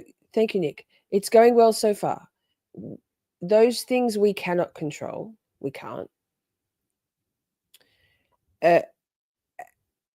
Alan Jackson and Misty and Eddie so far have delivered impeccable cross-examinations. Like, magical, masterful brilliance, luring brilliance. They're on day 2, and I think they're doing it perfectly. That's just me. Miss Reed was seated in the back of a patrol car along with Jennifer McCabe, and you were standing just outside the car, and there was an interaction among the three of you. Yes. Have you ever testified, or have you ever stated in any particular, that during that interaction, Karen asked the three of you to pray? Yes. Pause. Half day Friday, yes, Bev, for whatever reason, and I will be guest co-hosting on Justice Serve TV with Michael Bryant. In fact, Michael will be boots on the ground and I'll be in the studio. So come give me moral support, Shorties. Yes. Have you ever said or testified that during that interaction where you're seated, where they're seated in the back of the patrol car and Miss Reed asked you to pray, that Miss Reed said to Jennifer McCabe? One more thing and then I'll stop going on about it. Also, we can discuss our worries, but if it clouds our ability to see the good stuff that our defense team is doing, they are doing amazing work, then it's going to snowball. Those concerns are going to snowball. I was the one saying to Nick, don't be so sure. I'm concerned about Hank and Bev. Don't be so sure. I don't think it's a slam dunk. I don't. But I do think that the defense team so far on day 2 is doing an impeccable job. And that's all I'll say about that. She'll say it again in a minute. Google hypothermia. No.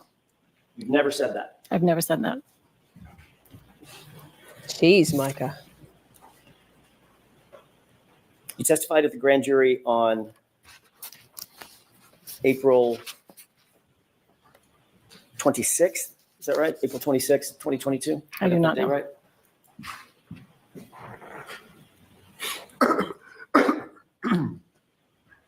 Yes, Laura. Thank you. Does that sound right? April 26th, 2022? I have no idea. Late April 2022. Does that sound right? I don't know. It was 2022. You testified under oath. But we've had this conversation at the start. Sorry, I can't. There's stuff about Kerry Roberts' testimony which is good for Karen. Very good. Very good. There's stuff there that's good. And they impeached her. Well, you don't go in hard for this witness. She's likable to the jury. Not likable to us, but likable to the jury. It would have done Alan Jackson no favors whatsoever. Or Karen. Definitely not Karen. For Alan Jackson to have gone in hard on Kerry Roberts. He didn't need to. It was calm, collected, and brutal. Brutal. Correct? Yes. Swore the same oath that you swore here. Yes. Tell the truth, the whole truth, and nothing but the truth, and no perjury. Is that right? Yeah. Agreed, Candy. Agreed.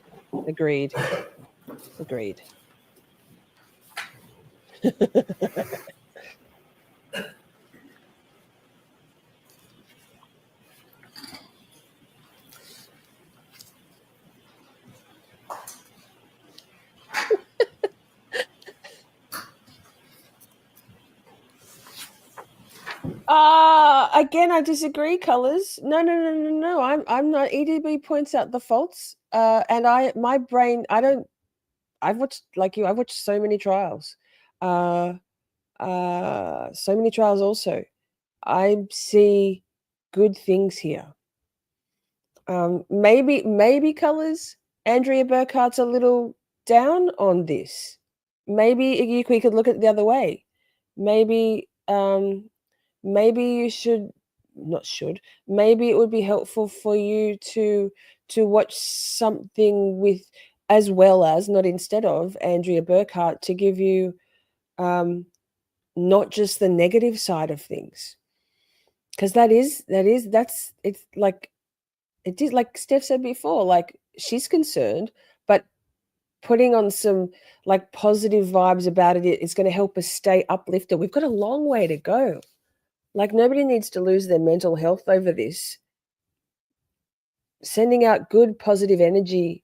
I know it sounds woo-woo, but sending out good positive energy to Karen is helpful, and that's all. I mean, again, that's all I'll say about that. Sure. I'm not going to read the chat anymore. I can't anymore. I'm joking. Yeah, that's what I needed.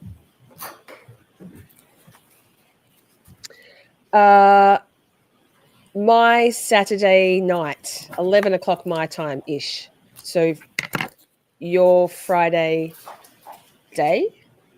I don't know what day it is. A day. Is it your testimony that you have Friday never for court. said that Karen told Jen to Google hypothermia, or that you don't recall saying that? I don't recall saying that. Would it refresh your recollection to look at a portion of your grand jury testimony from that day? It might. May I approach? Yes. I think the defense is 3 from 0 on the Commonwealth, if you include Peggy. Thank you. Sure. That's my opinion. 3, they're winning. 3-0 if we're going to be point scoring.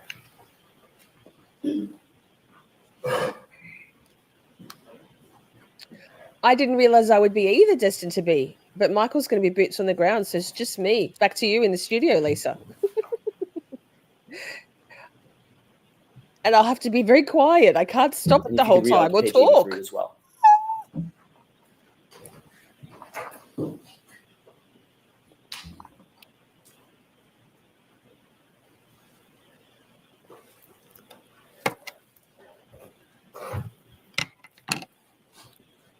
Yep.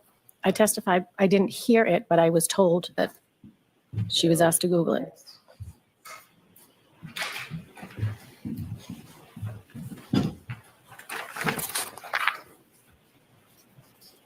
You testified under oath at the grand jury that at some point Karen was in back of the police cruiser, correct? Yep. Objection. No, I'll allow that question. Does that refresh your recollection as to what you told the grand jury? Yes. And isn't it true that at some point during the course of your testimony under oath, you said that Karen was in the back of the police cruiser? Yes. And then you went on to describe that Karen and Jen and I were standing outside, and she made us all start holding hands and starting to pray. Yes. I mean, what the she being Karen Reed, correct? Yes. And at this point, they had lifted John up and taken him onto the Dave, gurney, I'm correct? starting a I thing don't know. now in my notes. I don't recall. My own personal I'm score. going to do this again, just so we're clear. Actually, I promise I won't pause anymore for about 5 minutes. I'll try. Motion to screen, what the fuck, Miranda, you're so good with spreadsheets. Can you please make a spreadsheet and we can keep just a Commonwealth defense and the witness name and maybe a comment section to justify our reasoning, and we can keep a tally in the mod chat that we can maybe vote on, maybe not. I think that's a good idea. And what the fuck, you love score sheets. You love spreadsheets. I don't know about score sheets, maybe. I know, right, Zach? Thoughts and prayers for Shorty. Yes. Sure. Day 2. At the bottom? Okay.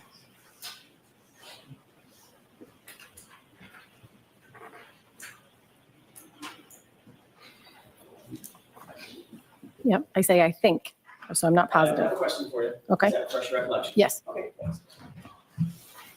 Thank you.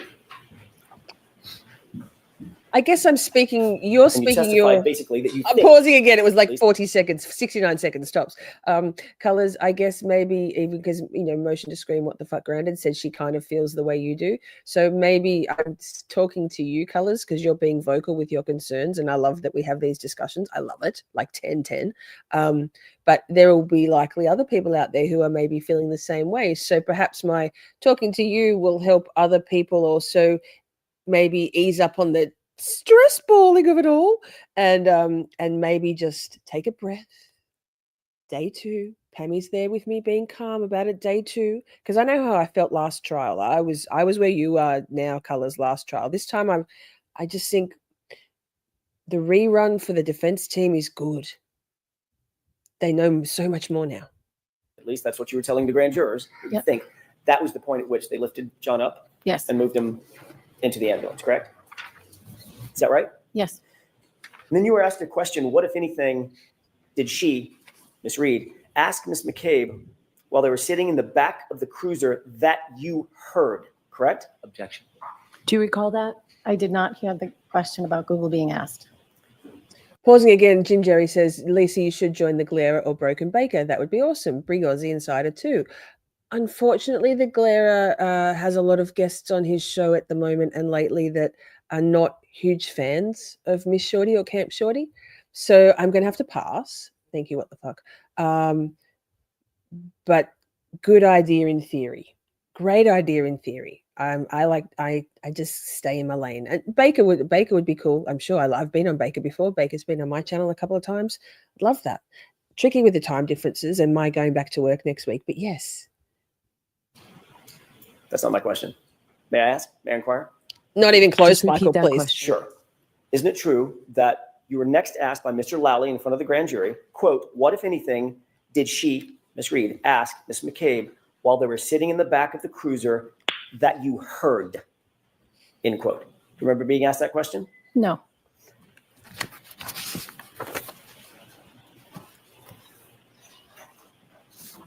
Agreed. My biggest concern is with Hank and Brennan together at this point. Look at lines 16 through 18.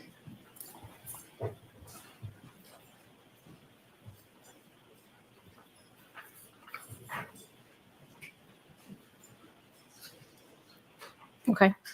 Yes. Does that refresh your recollection? That was the question that you were asked? Yes. Okay. And in response to that question, you stated, quote, at one point she asked her to Google hypothermia and how long Google hypothermia, correct? Mm-hmm. Thank you, I'm Nick. sorry? Yes. Thank you, Nick. Nick for the win.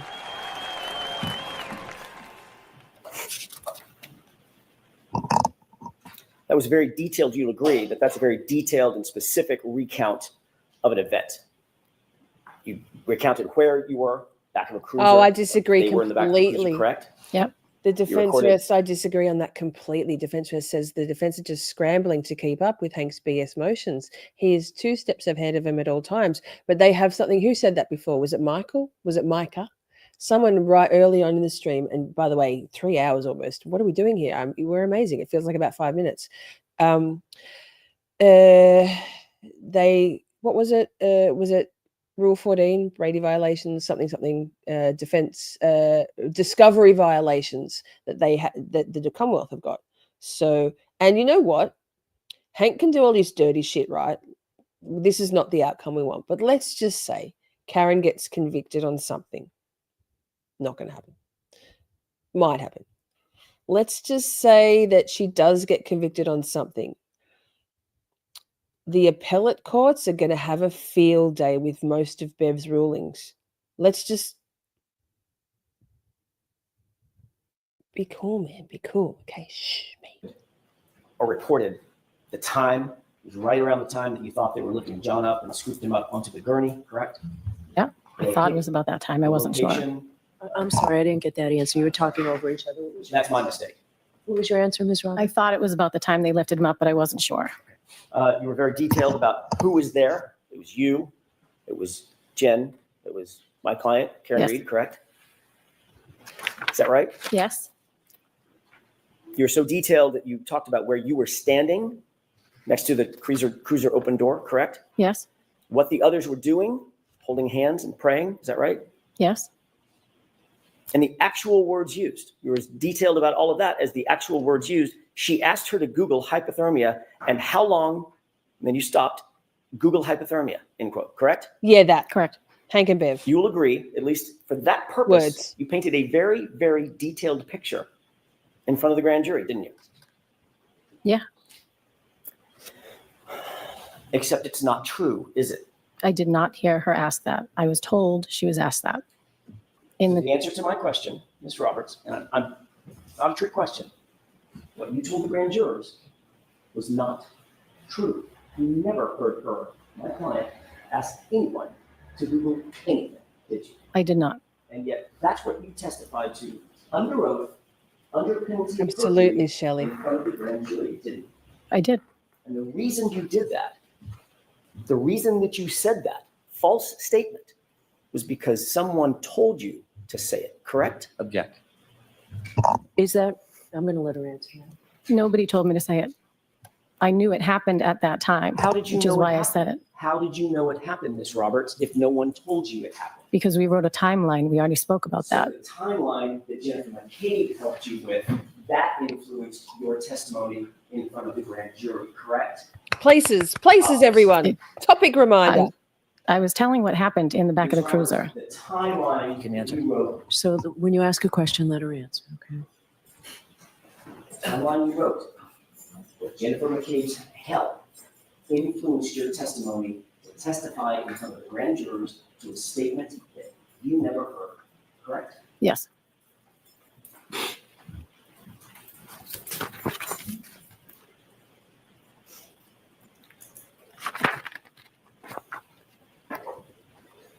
You were later asked about that statement in another investigation, by another investigator or set of investigators, correct? I don't know. Were you interviewed by a different law enforcement agency, a separate law enforcement agency from the Massachusetts State Police at any time? Yes. And you were told that to lie to those agents would be a crime, correct? Yes. Punishable by prison, correct?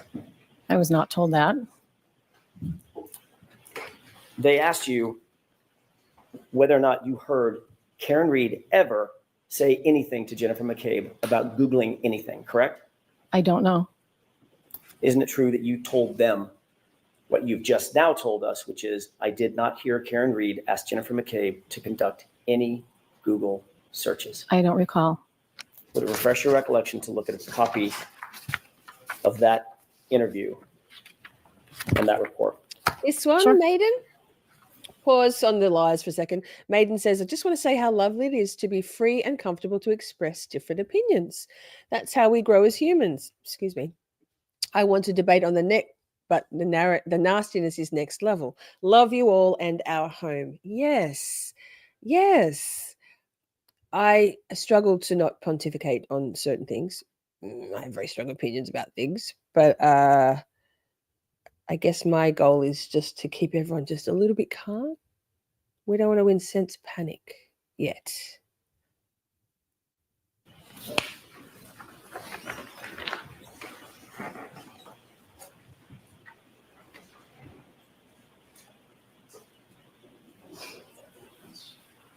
She did not know that, right, Michael? She did not know that. Did not know that. Yes. Right, just right. I'm going to ask you to take a look at the entire document, just to familiarize yourself with it, if you don't mind. Go to the front page and don't answer anything about the document until I ask you a question, if you don't mind. Please. Sure. Thank you. He's so polite. I love him. Dave, marry her.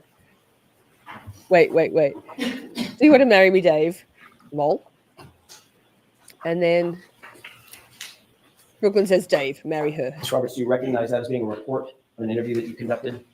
I've never seen this before, but Understood. Yeah, you may never have seen it. But does just it hop remind in you here that now, Bluebird. that's We're sorry the you've been report having a of tough conversation you time. had with another law Yes. enforcement agency. I'm going to ask you to turn to page 7. That Yes, report. you did, Dave. Lovers.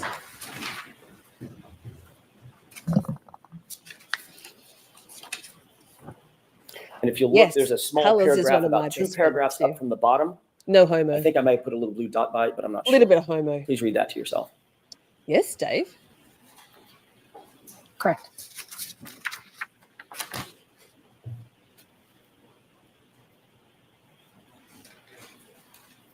Done? Yep. Thank you. May I approach? Yes. Thank you.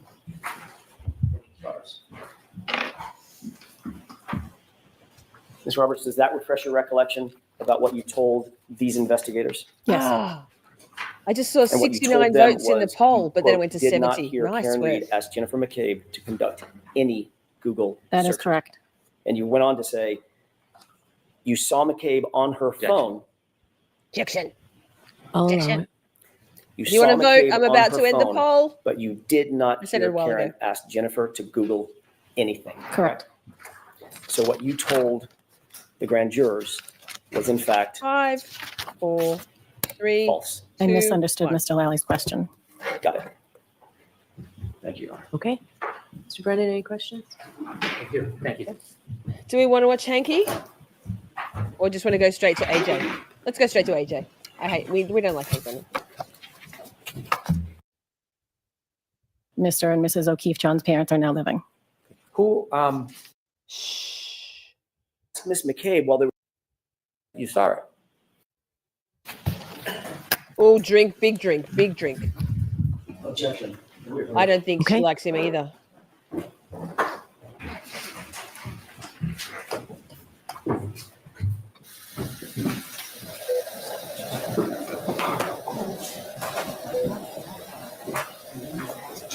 Quiet, folks, still on the record.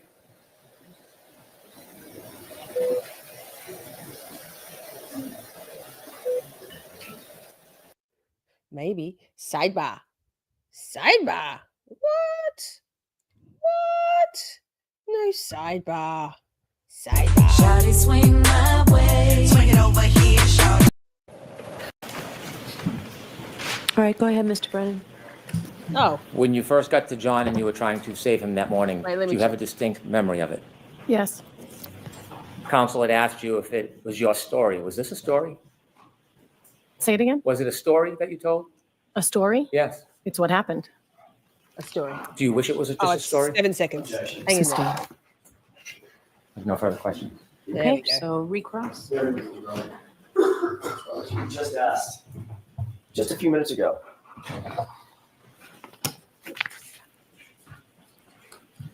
Did you ever say that you actually heard that statement about that Google search? You said no. Oh my God.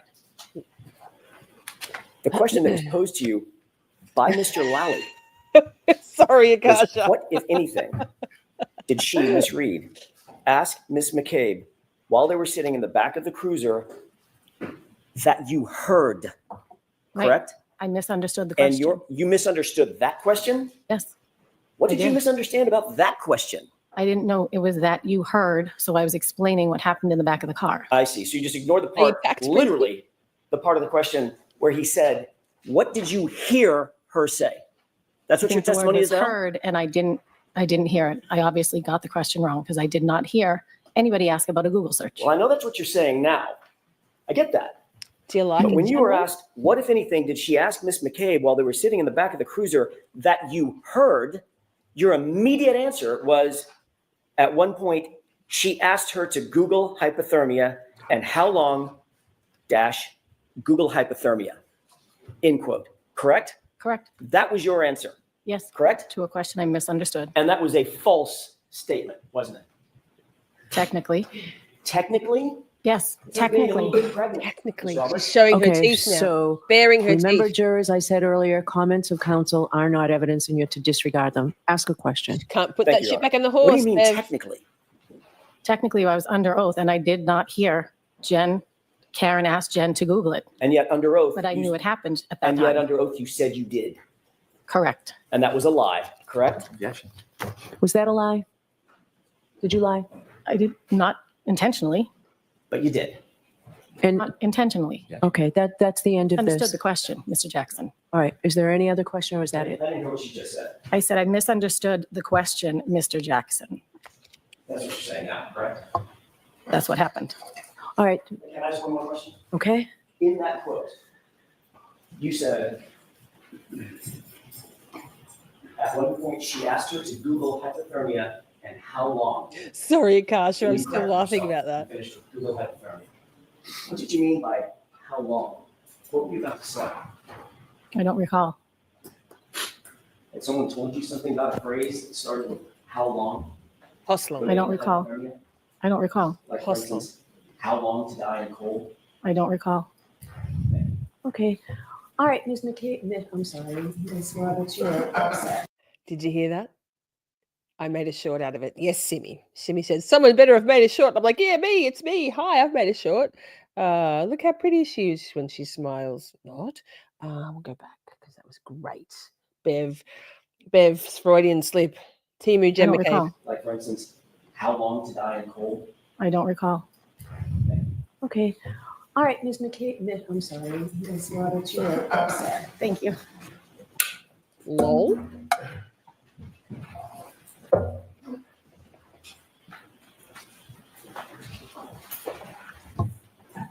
May I? Yes. I'd like to play clip 3. Your Honor, before this is played, is it possible to take a quick break so we can review this? There's a lot of clips. I'm not sure what this is. I'd like to see it before it's played. All right. How long a clip is this? Probably about 10 seconds, 15 seconds. All right. Jurors, we're going to ask you to take a break, and we'll bring you back in, and we'll see you at 10 seconds. All right, we'll give you a 5-minute break. That's fine. Thank you, Ron. Court, all rise, please. Jurors, close your books. Follow me. Sidebar. Shorty, swing my way. Swing it over here, shorty. I'm doing a poll. Poll queen. I have 2 words. Do it. Do it. I'd love that. I didn't expect this to go for so long. Hang on, let me skip through for the video. OnlyFan. Shunwan, do you like OnlyFan, the song? I love it. That's my favorite. We opened the show with OnlyFan today. What am I doing with my life? All right, Mr. Brennan, whenever you're ready. I'd like to play clip 3, please.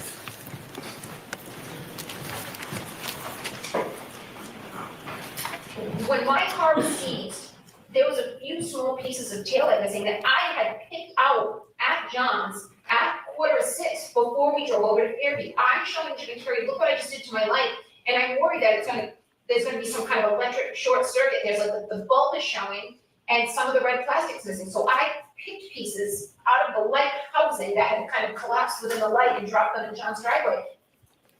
I'd like to have that marked as an exhibit, please. Okay. No objection. Right.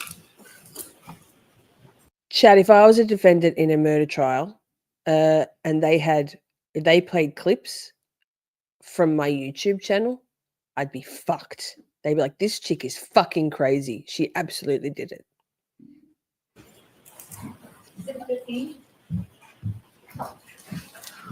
All right.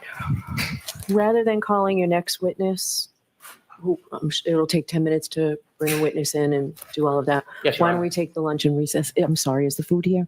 Okay. Is the food Folks, here? We'll take a 40-minute lunch and recess, okay? All rise for the court, please. Jurors, close your books. Put your dick away, Jim, and follow me. He's very in charge. All right, thank you, jurors. Thank you. All right, your next witness, please, Mr. Thank you, Your Brennan. Honor. The Commonwealth calls Peggy O'Keefe. Do we want to watch? Yes, thank you, defense rest. Do we want to watch Peggy? I don't, but we can.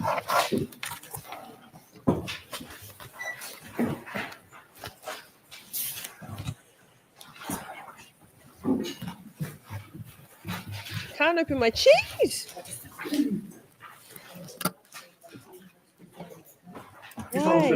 Why is life so unkind? Do you want to watch Peggy? So, good afternoon, Mrs. O'Keefe. Yeah. All right, Mr. Brennan, whenever you're ready. Thank you, Your Honor. Good afternoon, Mrs. O'Keefe. Here's my thoughts on them putting Peggy on the stand. It's the replacement for Paul O'Keefe because Donuts has tainted himself. She's also guaranteed to cry. No shade on Peggy for crying. Only a little bit of shade. Obviously, she's grieving her son still. But a far more manipulatively sympathetic witness for the Commonwealth than Donuts. So, Good afternoon. bye. Sorry, Peggy. Thoughts and prayers. Actual thoughts and prayers. That sounded sarcastic. It wasn't.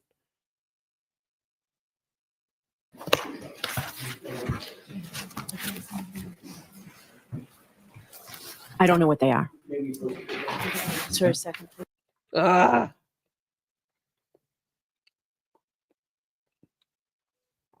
Now you can hear me chewing, which is great. Hi, Laura.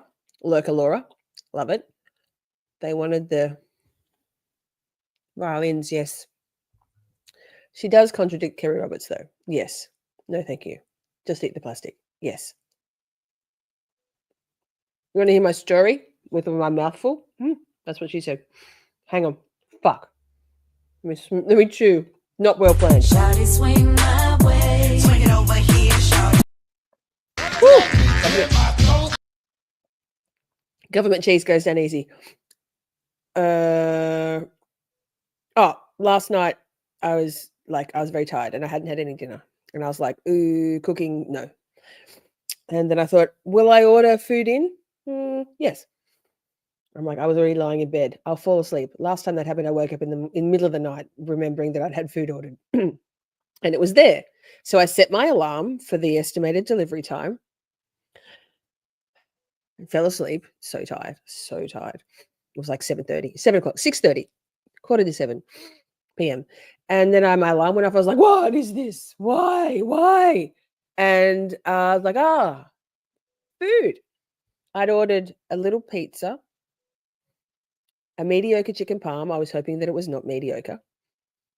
And some Italian, steamed vegetables with garlic and butter and stuff. I was like, yes. Leftovers, it was $60. A lot of money. That's a lot of money for me. I'm actually kind of poor. And then I went to the front door and it had DoorDash. It said DoorDash had been delivered my food 5 minutes ago, 6 minutes ago. And only the pizza was there. So that's a $60 pizza. Delicious. That's a $10 sliced pizza.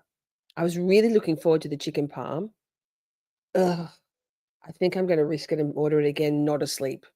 Rude. I don't know whether the DoorDash guy got hungry or one of my junky neighbors was like, yum. Anyway, thoughts and prayers for me also. If Simi's comment goes on the screen, do the record noise. Okay. Well, I can't do both at the same time. What the fuck? Do you want to get the record scratch ready? Where is it? What is it? Was it just taint? No, wait. Too busy opining. What's Paul done to himself? Taint? What's Paul done to taint himself? What happened? Chat. Who wants to tell? Simi messaged me, emailed me and was like, so who's Krusty Panties? And what's going on here? And so I gave her the scoop on all of that.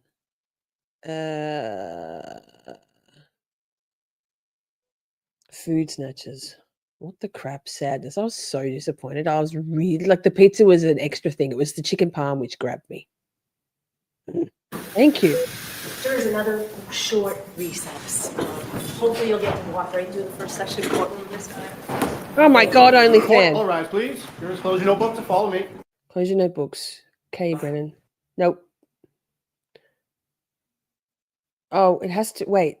Oh, that's right. They didn't cross-examine Garino. Yes. Let me check my Your Honor, email. I'd like to introduce clip number 4. Oof.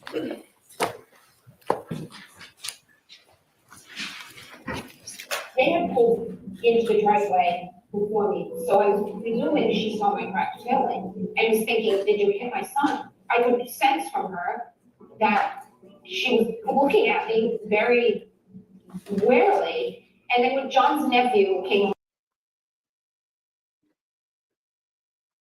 home, I just wanted to see him and squeeze him and hug him. It was quite uncomfortable. I sit down on the stairs to the master bedroom. I said, I think I need to leave. Because I think John's mother thinks I did something to John. Agree, Kathy. May I call my next witness, Your Honor? Please. The Commonwealth calls Nicholas Garino. Wait.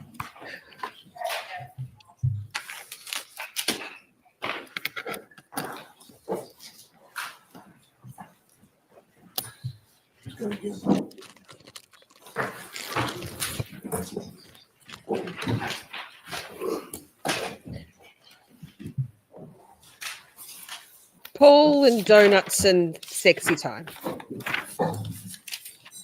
Her name's Kate Peters. Kate Peter. It's just her initials. It's nothing. I don't think it's anything to do with the pants, but it's funny. So she's KP. I love Alessi very much. Naked lunch with Alessi. We can eat government cheese together. I guarantee you, Alessi never has eaten a piece of government cheese in his life.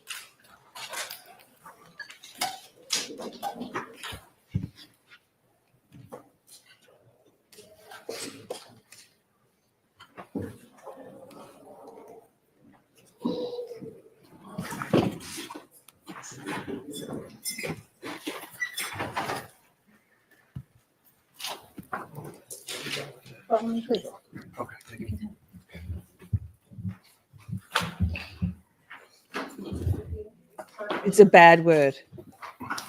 You saw this way the evidence. And panties is the bad word. It's double bad. So help you God. They do. Hey, she can do it. Hi, stand or sit, however you're most comfortable, okay? Thank you, Your Honor. I love him so much.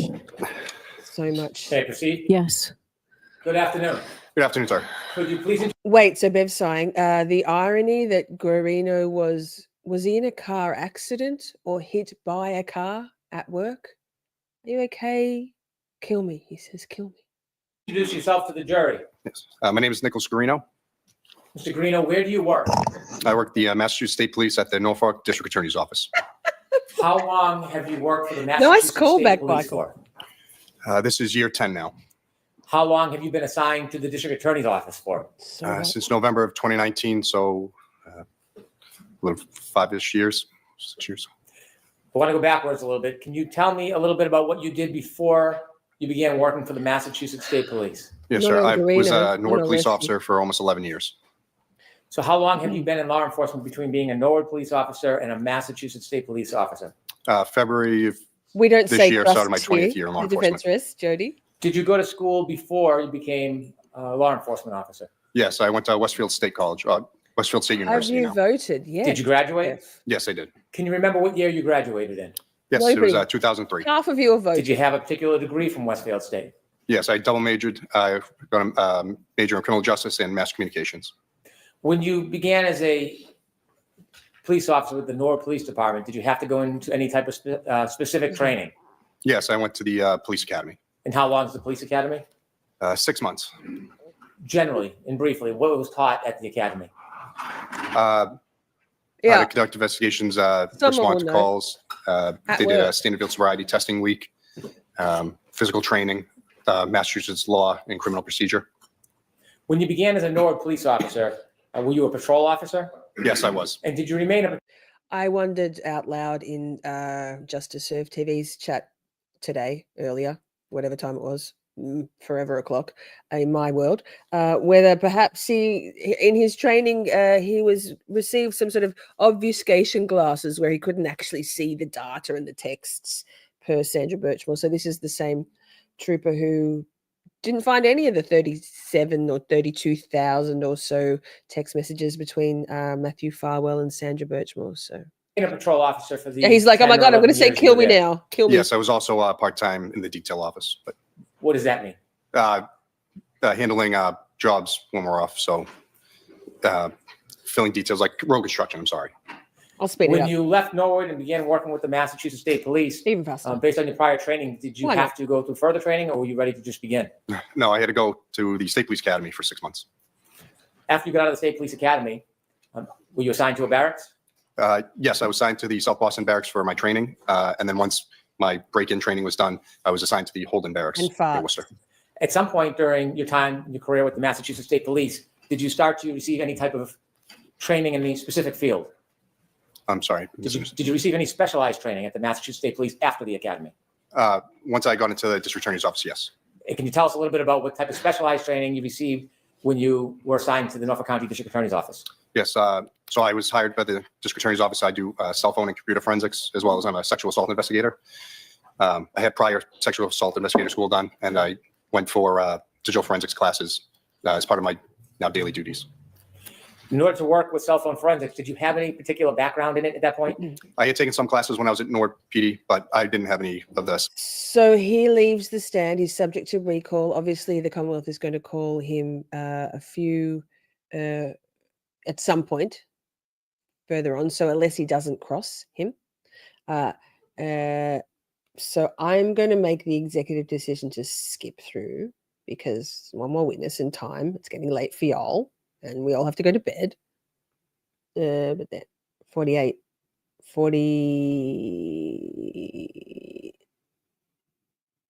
Wait. Oh, wasn't this guy? Here, this guy. He also gets his ass handed to him. This, we'll listen to a little bit. I think I get through to the. You solemnly swear the evidence given to the court and jury in the case now guarantee the truth, the whole truth, and nothing but the truth, so help you God. I'm going to skip forward to Yannetti. May I? Yes. Because it's better.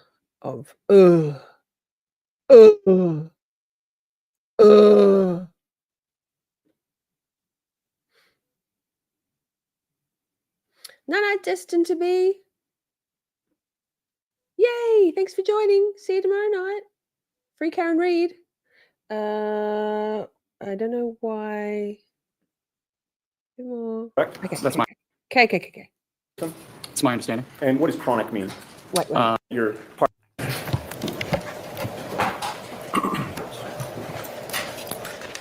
Thank you. Sir, the medical testimony, history that your partner and you took from Ms. Reed listed that she suffered from multiple sclerosis, correct? Correct. Was that the first? You know This that's is where we're a going chronic from. This is where we're disease going of the from. central nervous system.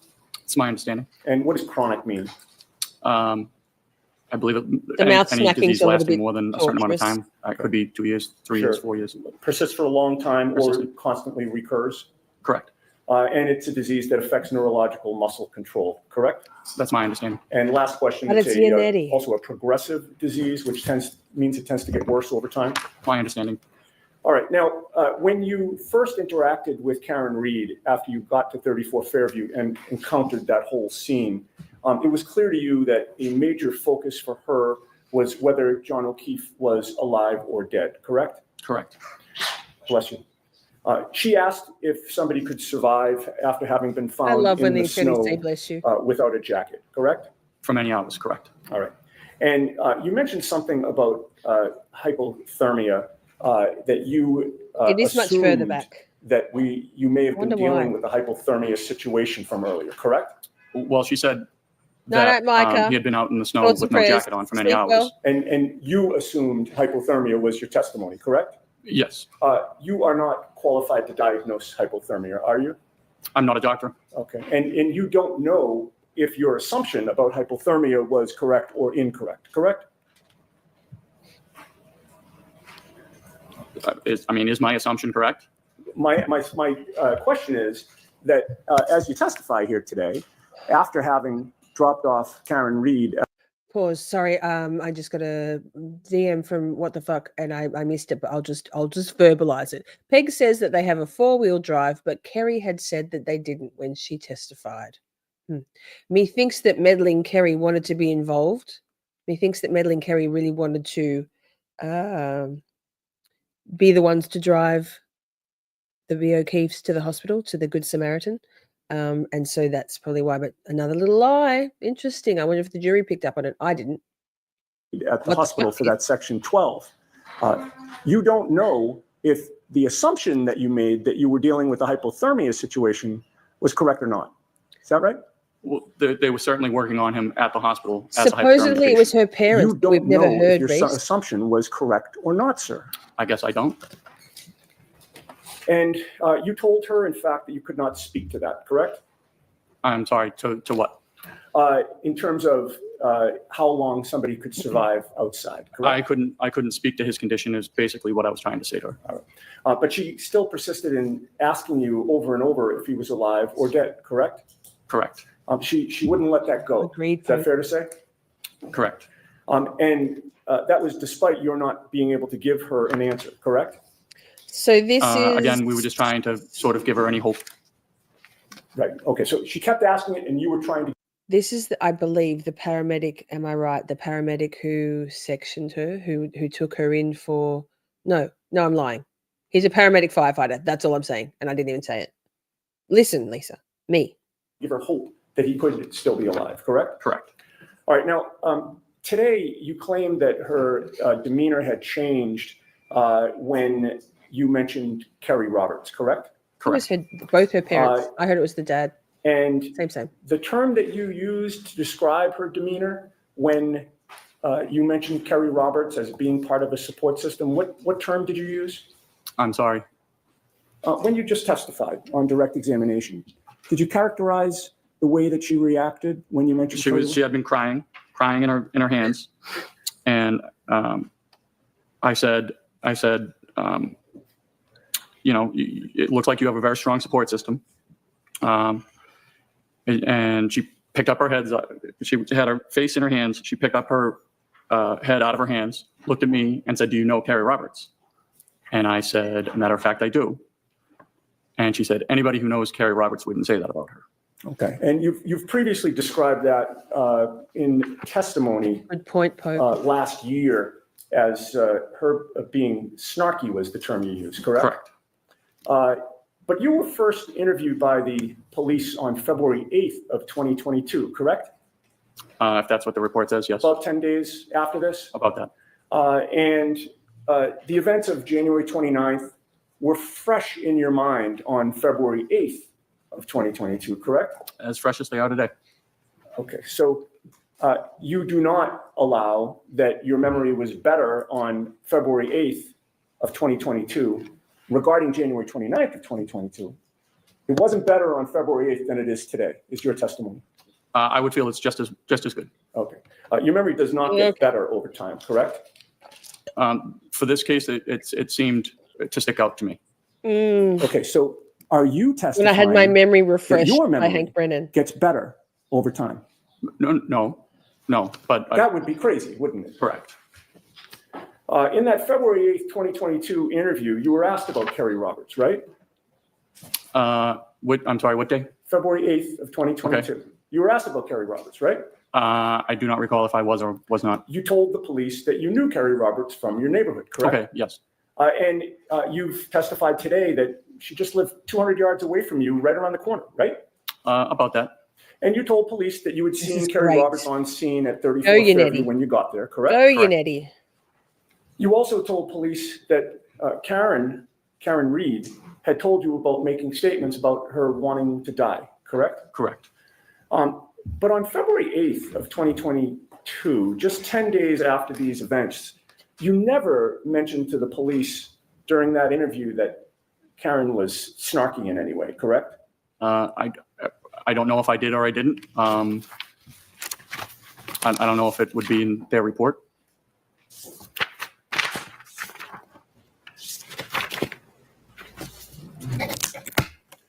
If you saw that report, would it refresh your memory as to whether or not you mentioned snarkiness? I don't think I mentioned snarkiness that day, no. Okay. All right, well, that answers my question. Okay.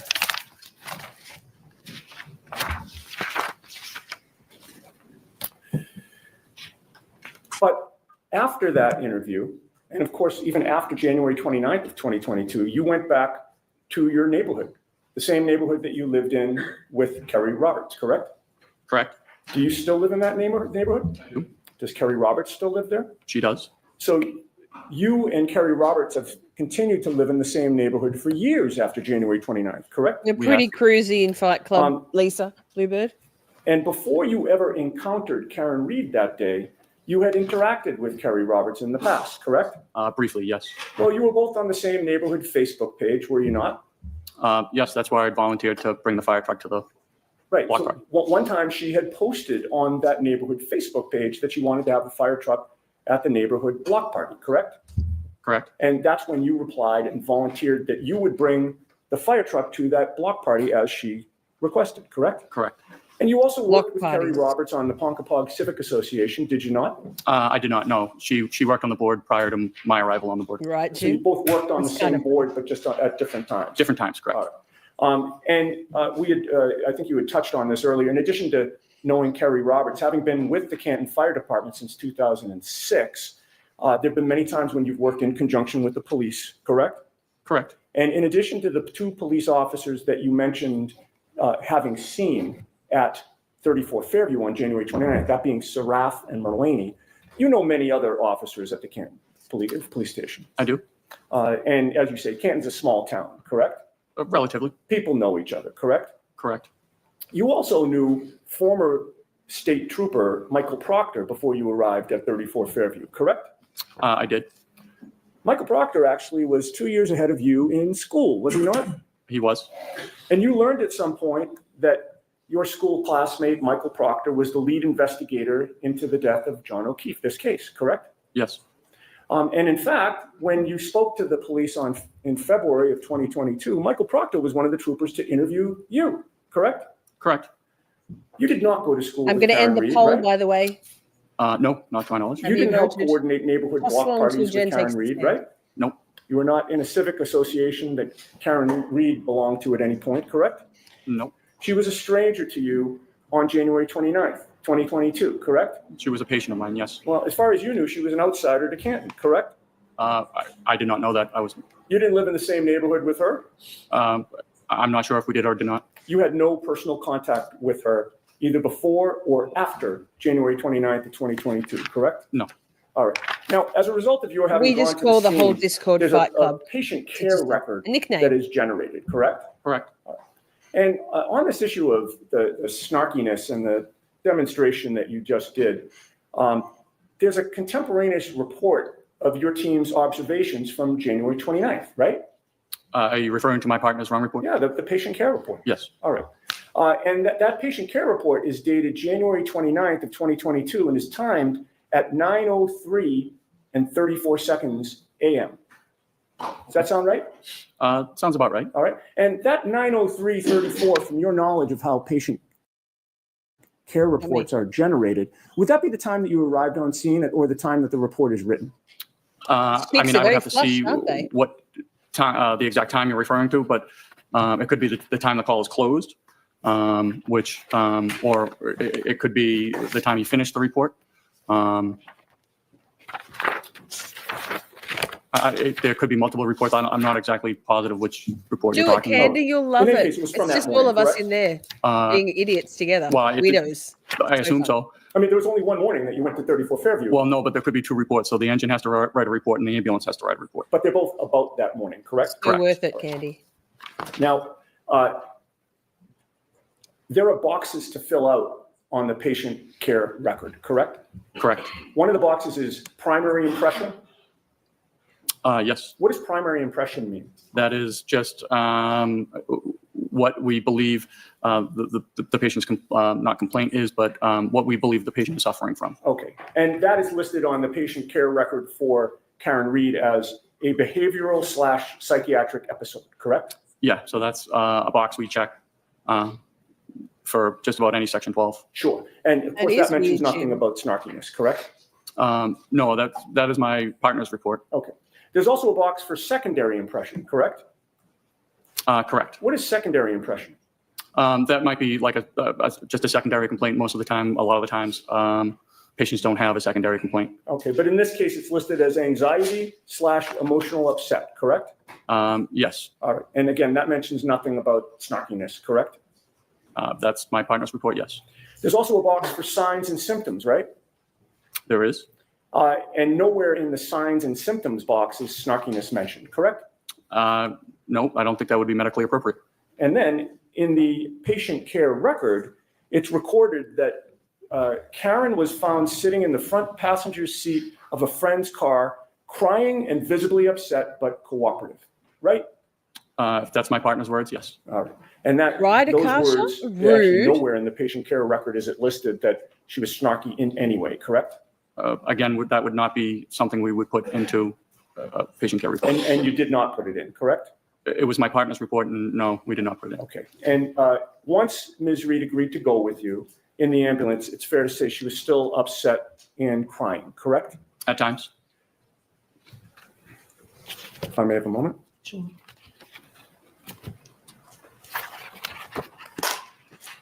Actually, if I can just get my glasses so that I can see. Yes, Unetti, get your glasses, you sweet man. So I think when's AARCA now? Is it still Friday? I didn't pay attention to what they decided. I hope it is. Yeah, Nettie. We love you, Nettie. Monday.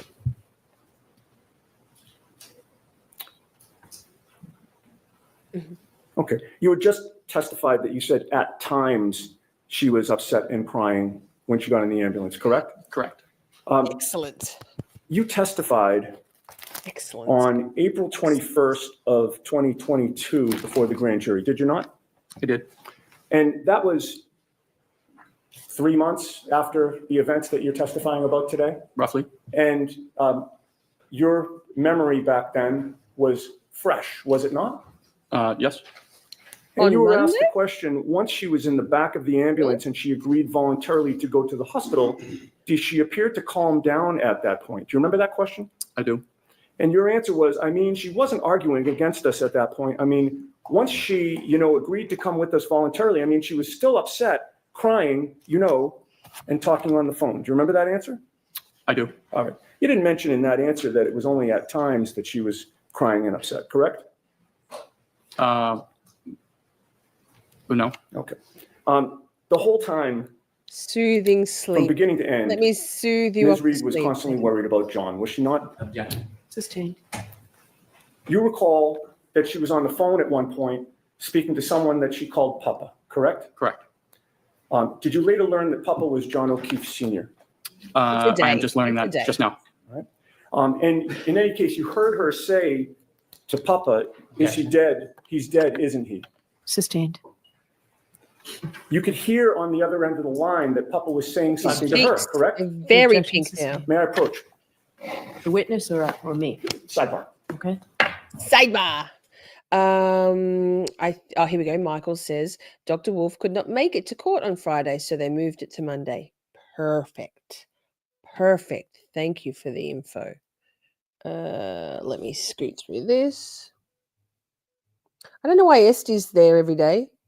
I mean, I kind of do, but I kind of don't. She's that special. She's sitting with the O'Keefes. I suppose she does a lot for them. To start right at 9 tomorrow. Okay. Please follow those cautions. So that's the end of the day. That's the end of court. Day 2 is over, chat. Day 2 is over, and we're almost over. Day 2 is over. So, I guess my final thoughts are let's not be naive to think that this is all necessarily going to be a-okay. I think we've got a long road ahead of us. Like Nick says, what a day, right? The caveat. And she said their testing has got to be done by Monday out of nowhere. Well, Bev's an idiot, but that's what I'm concerned about. Bev's fuckery. That will move it to Monday. In return, they must have all the new testing or whatever ready to present by then. Well, fuck. It's my opinion and EDB's opinion. I think, if I recall, also Michelle Briand, Michael Bryant's opinion that they will let AARCA testify. She, Bev. I think she'll limit their testimony to what they testified to in the first trial. That's my prediction. She's a fame whore.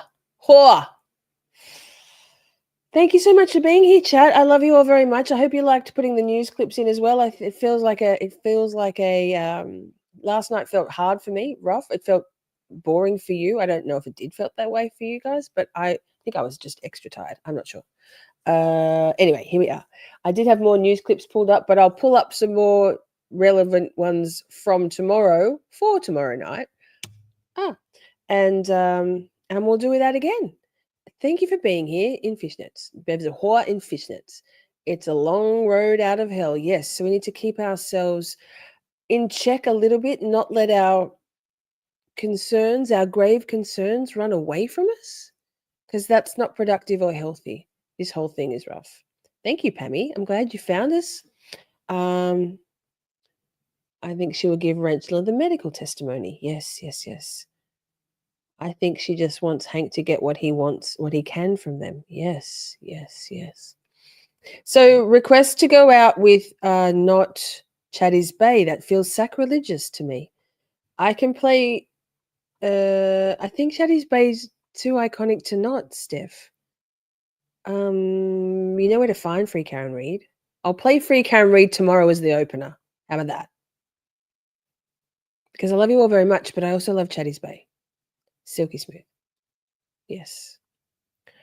AJ beard isn't rough, I bet. And on that note, thank you for the gift of memberships from Shandwan. And Holly Street became an official green girl.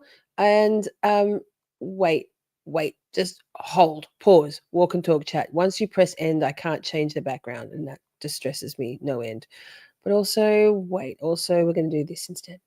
Pink for Karen. Free Karen Reid. Thank you, Motion to Scream. Excuse me, what the fuck, Greta, for being backstage and sending me the timestamps and keeping us in the loop about different attorneys' heights. And see you all tomorrow. Mwah! I love you all so very much. We had a blast, just chatting and stuff. Things may have gone a bit off the rails. Professional when all else fails. 'Cause chat is babe, so much to say. Emotes and all the caps out. May have been cheese, bit faster please. The time has come, Camp Shorty out. We're skating through all the tough things, learning about this and that, defense motions, prosecution, and narcissistic twats. 'Cause chat is babe, so much to say. Emotes and all the all caps out. May have been cheese, bit faster please. The time has come, Camp Shorty out.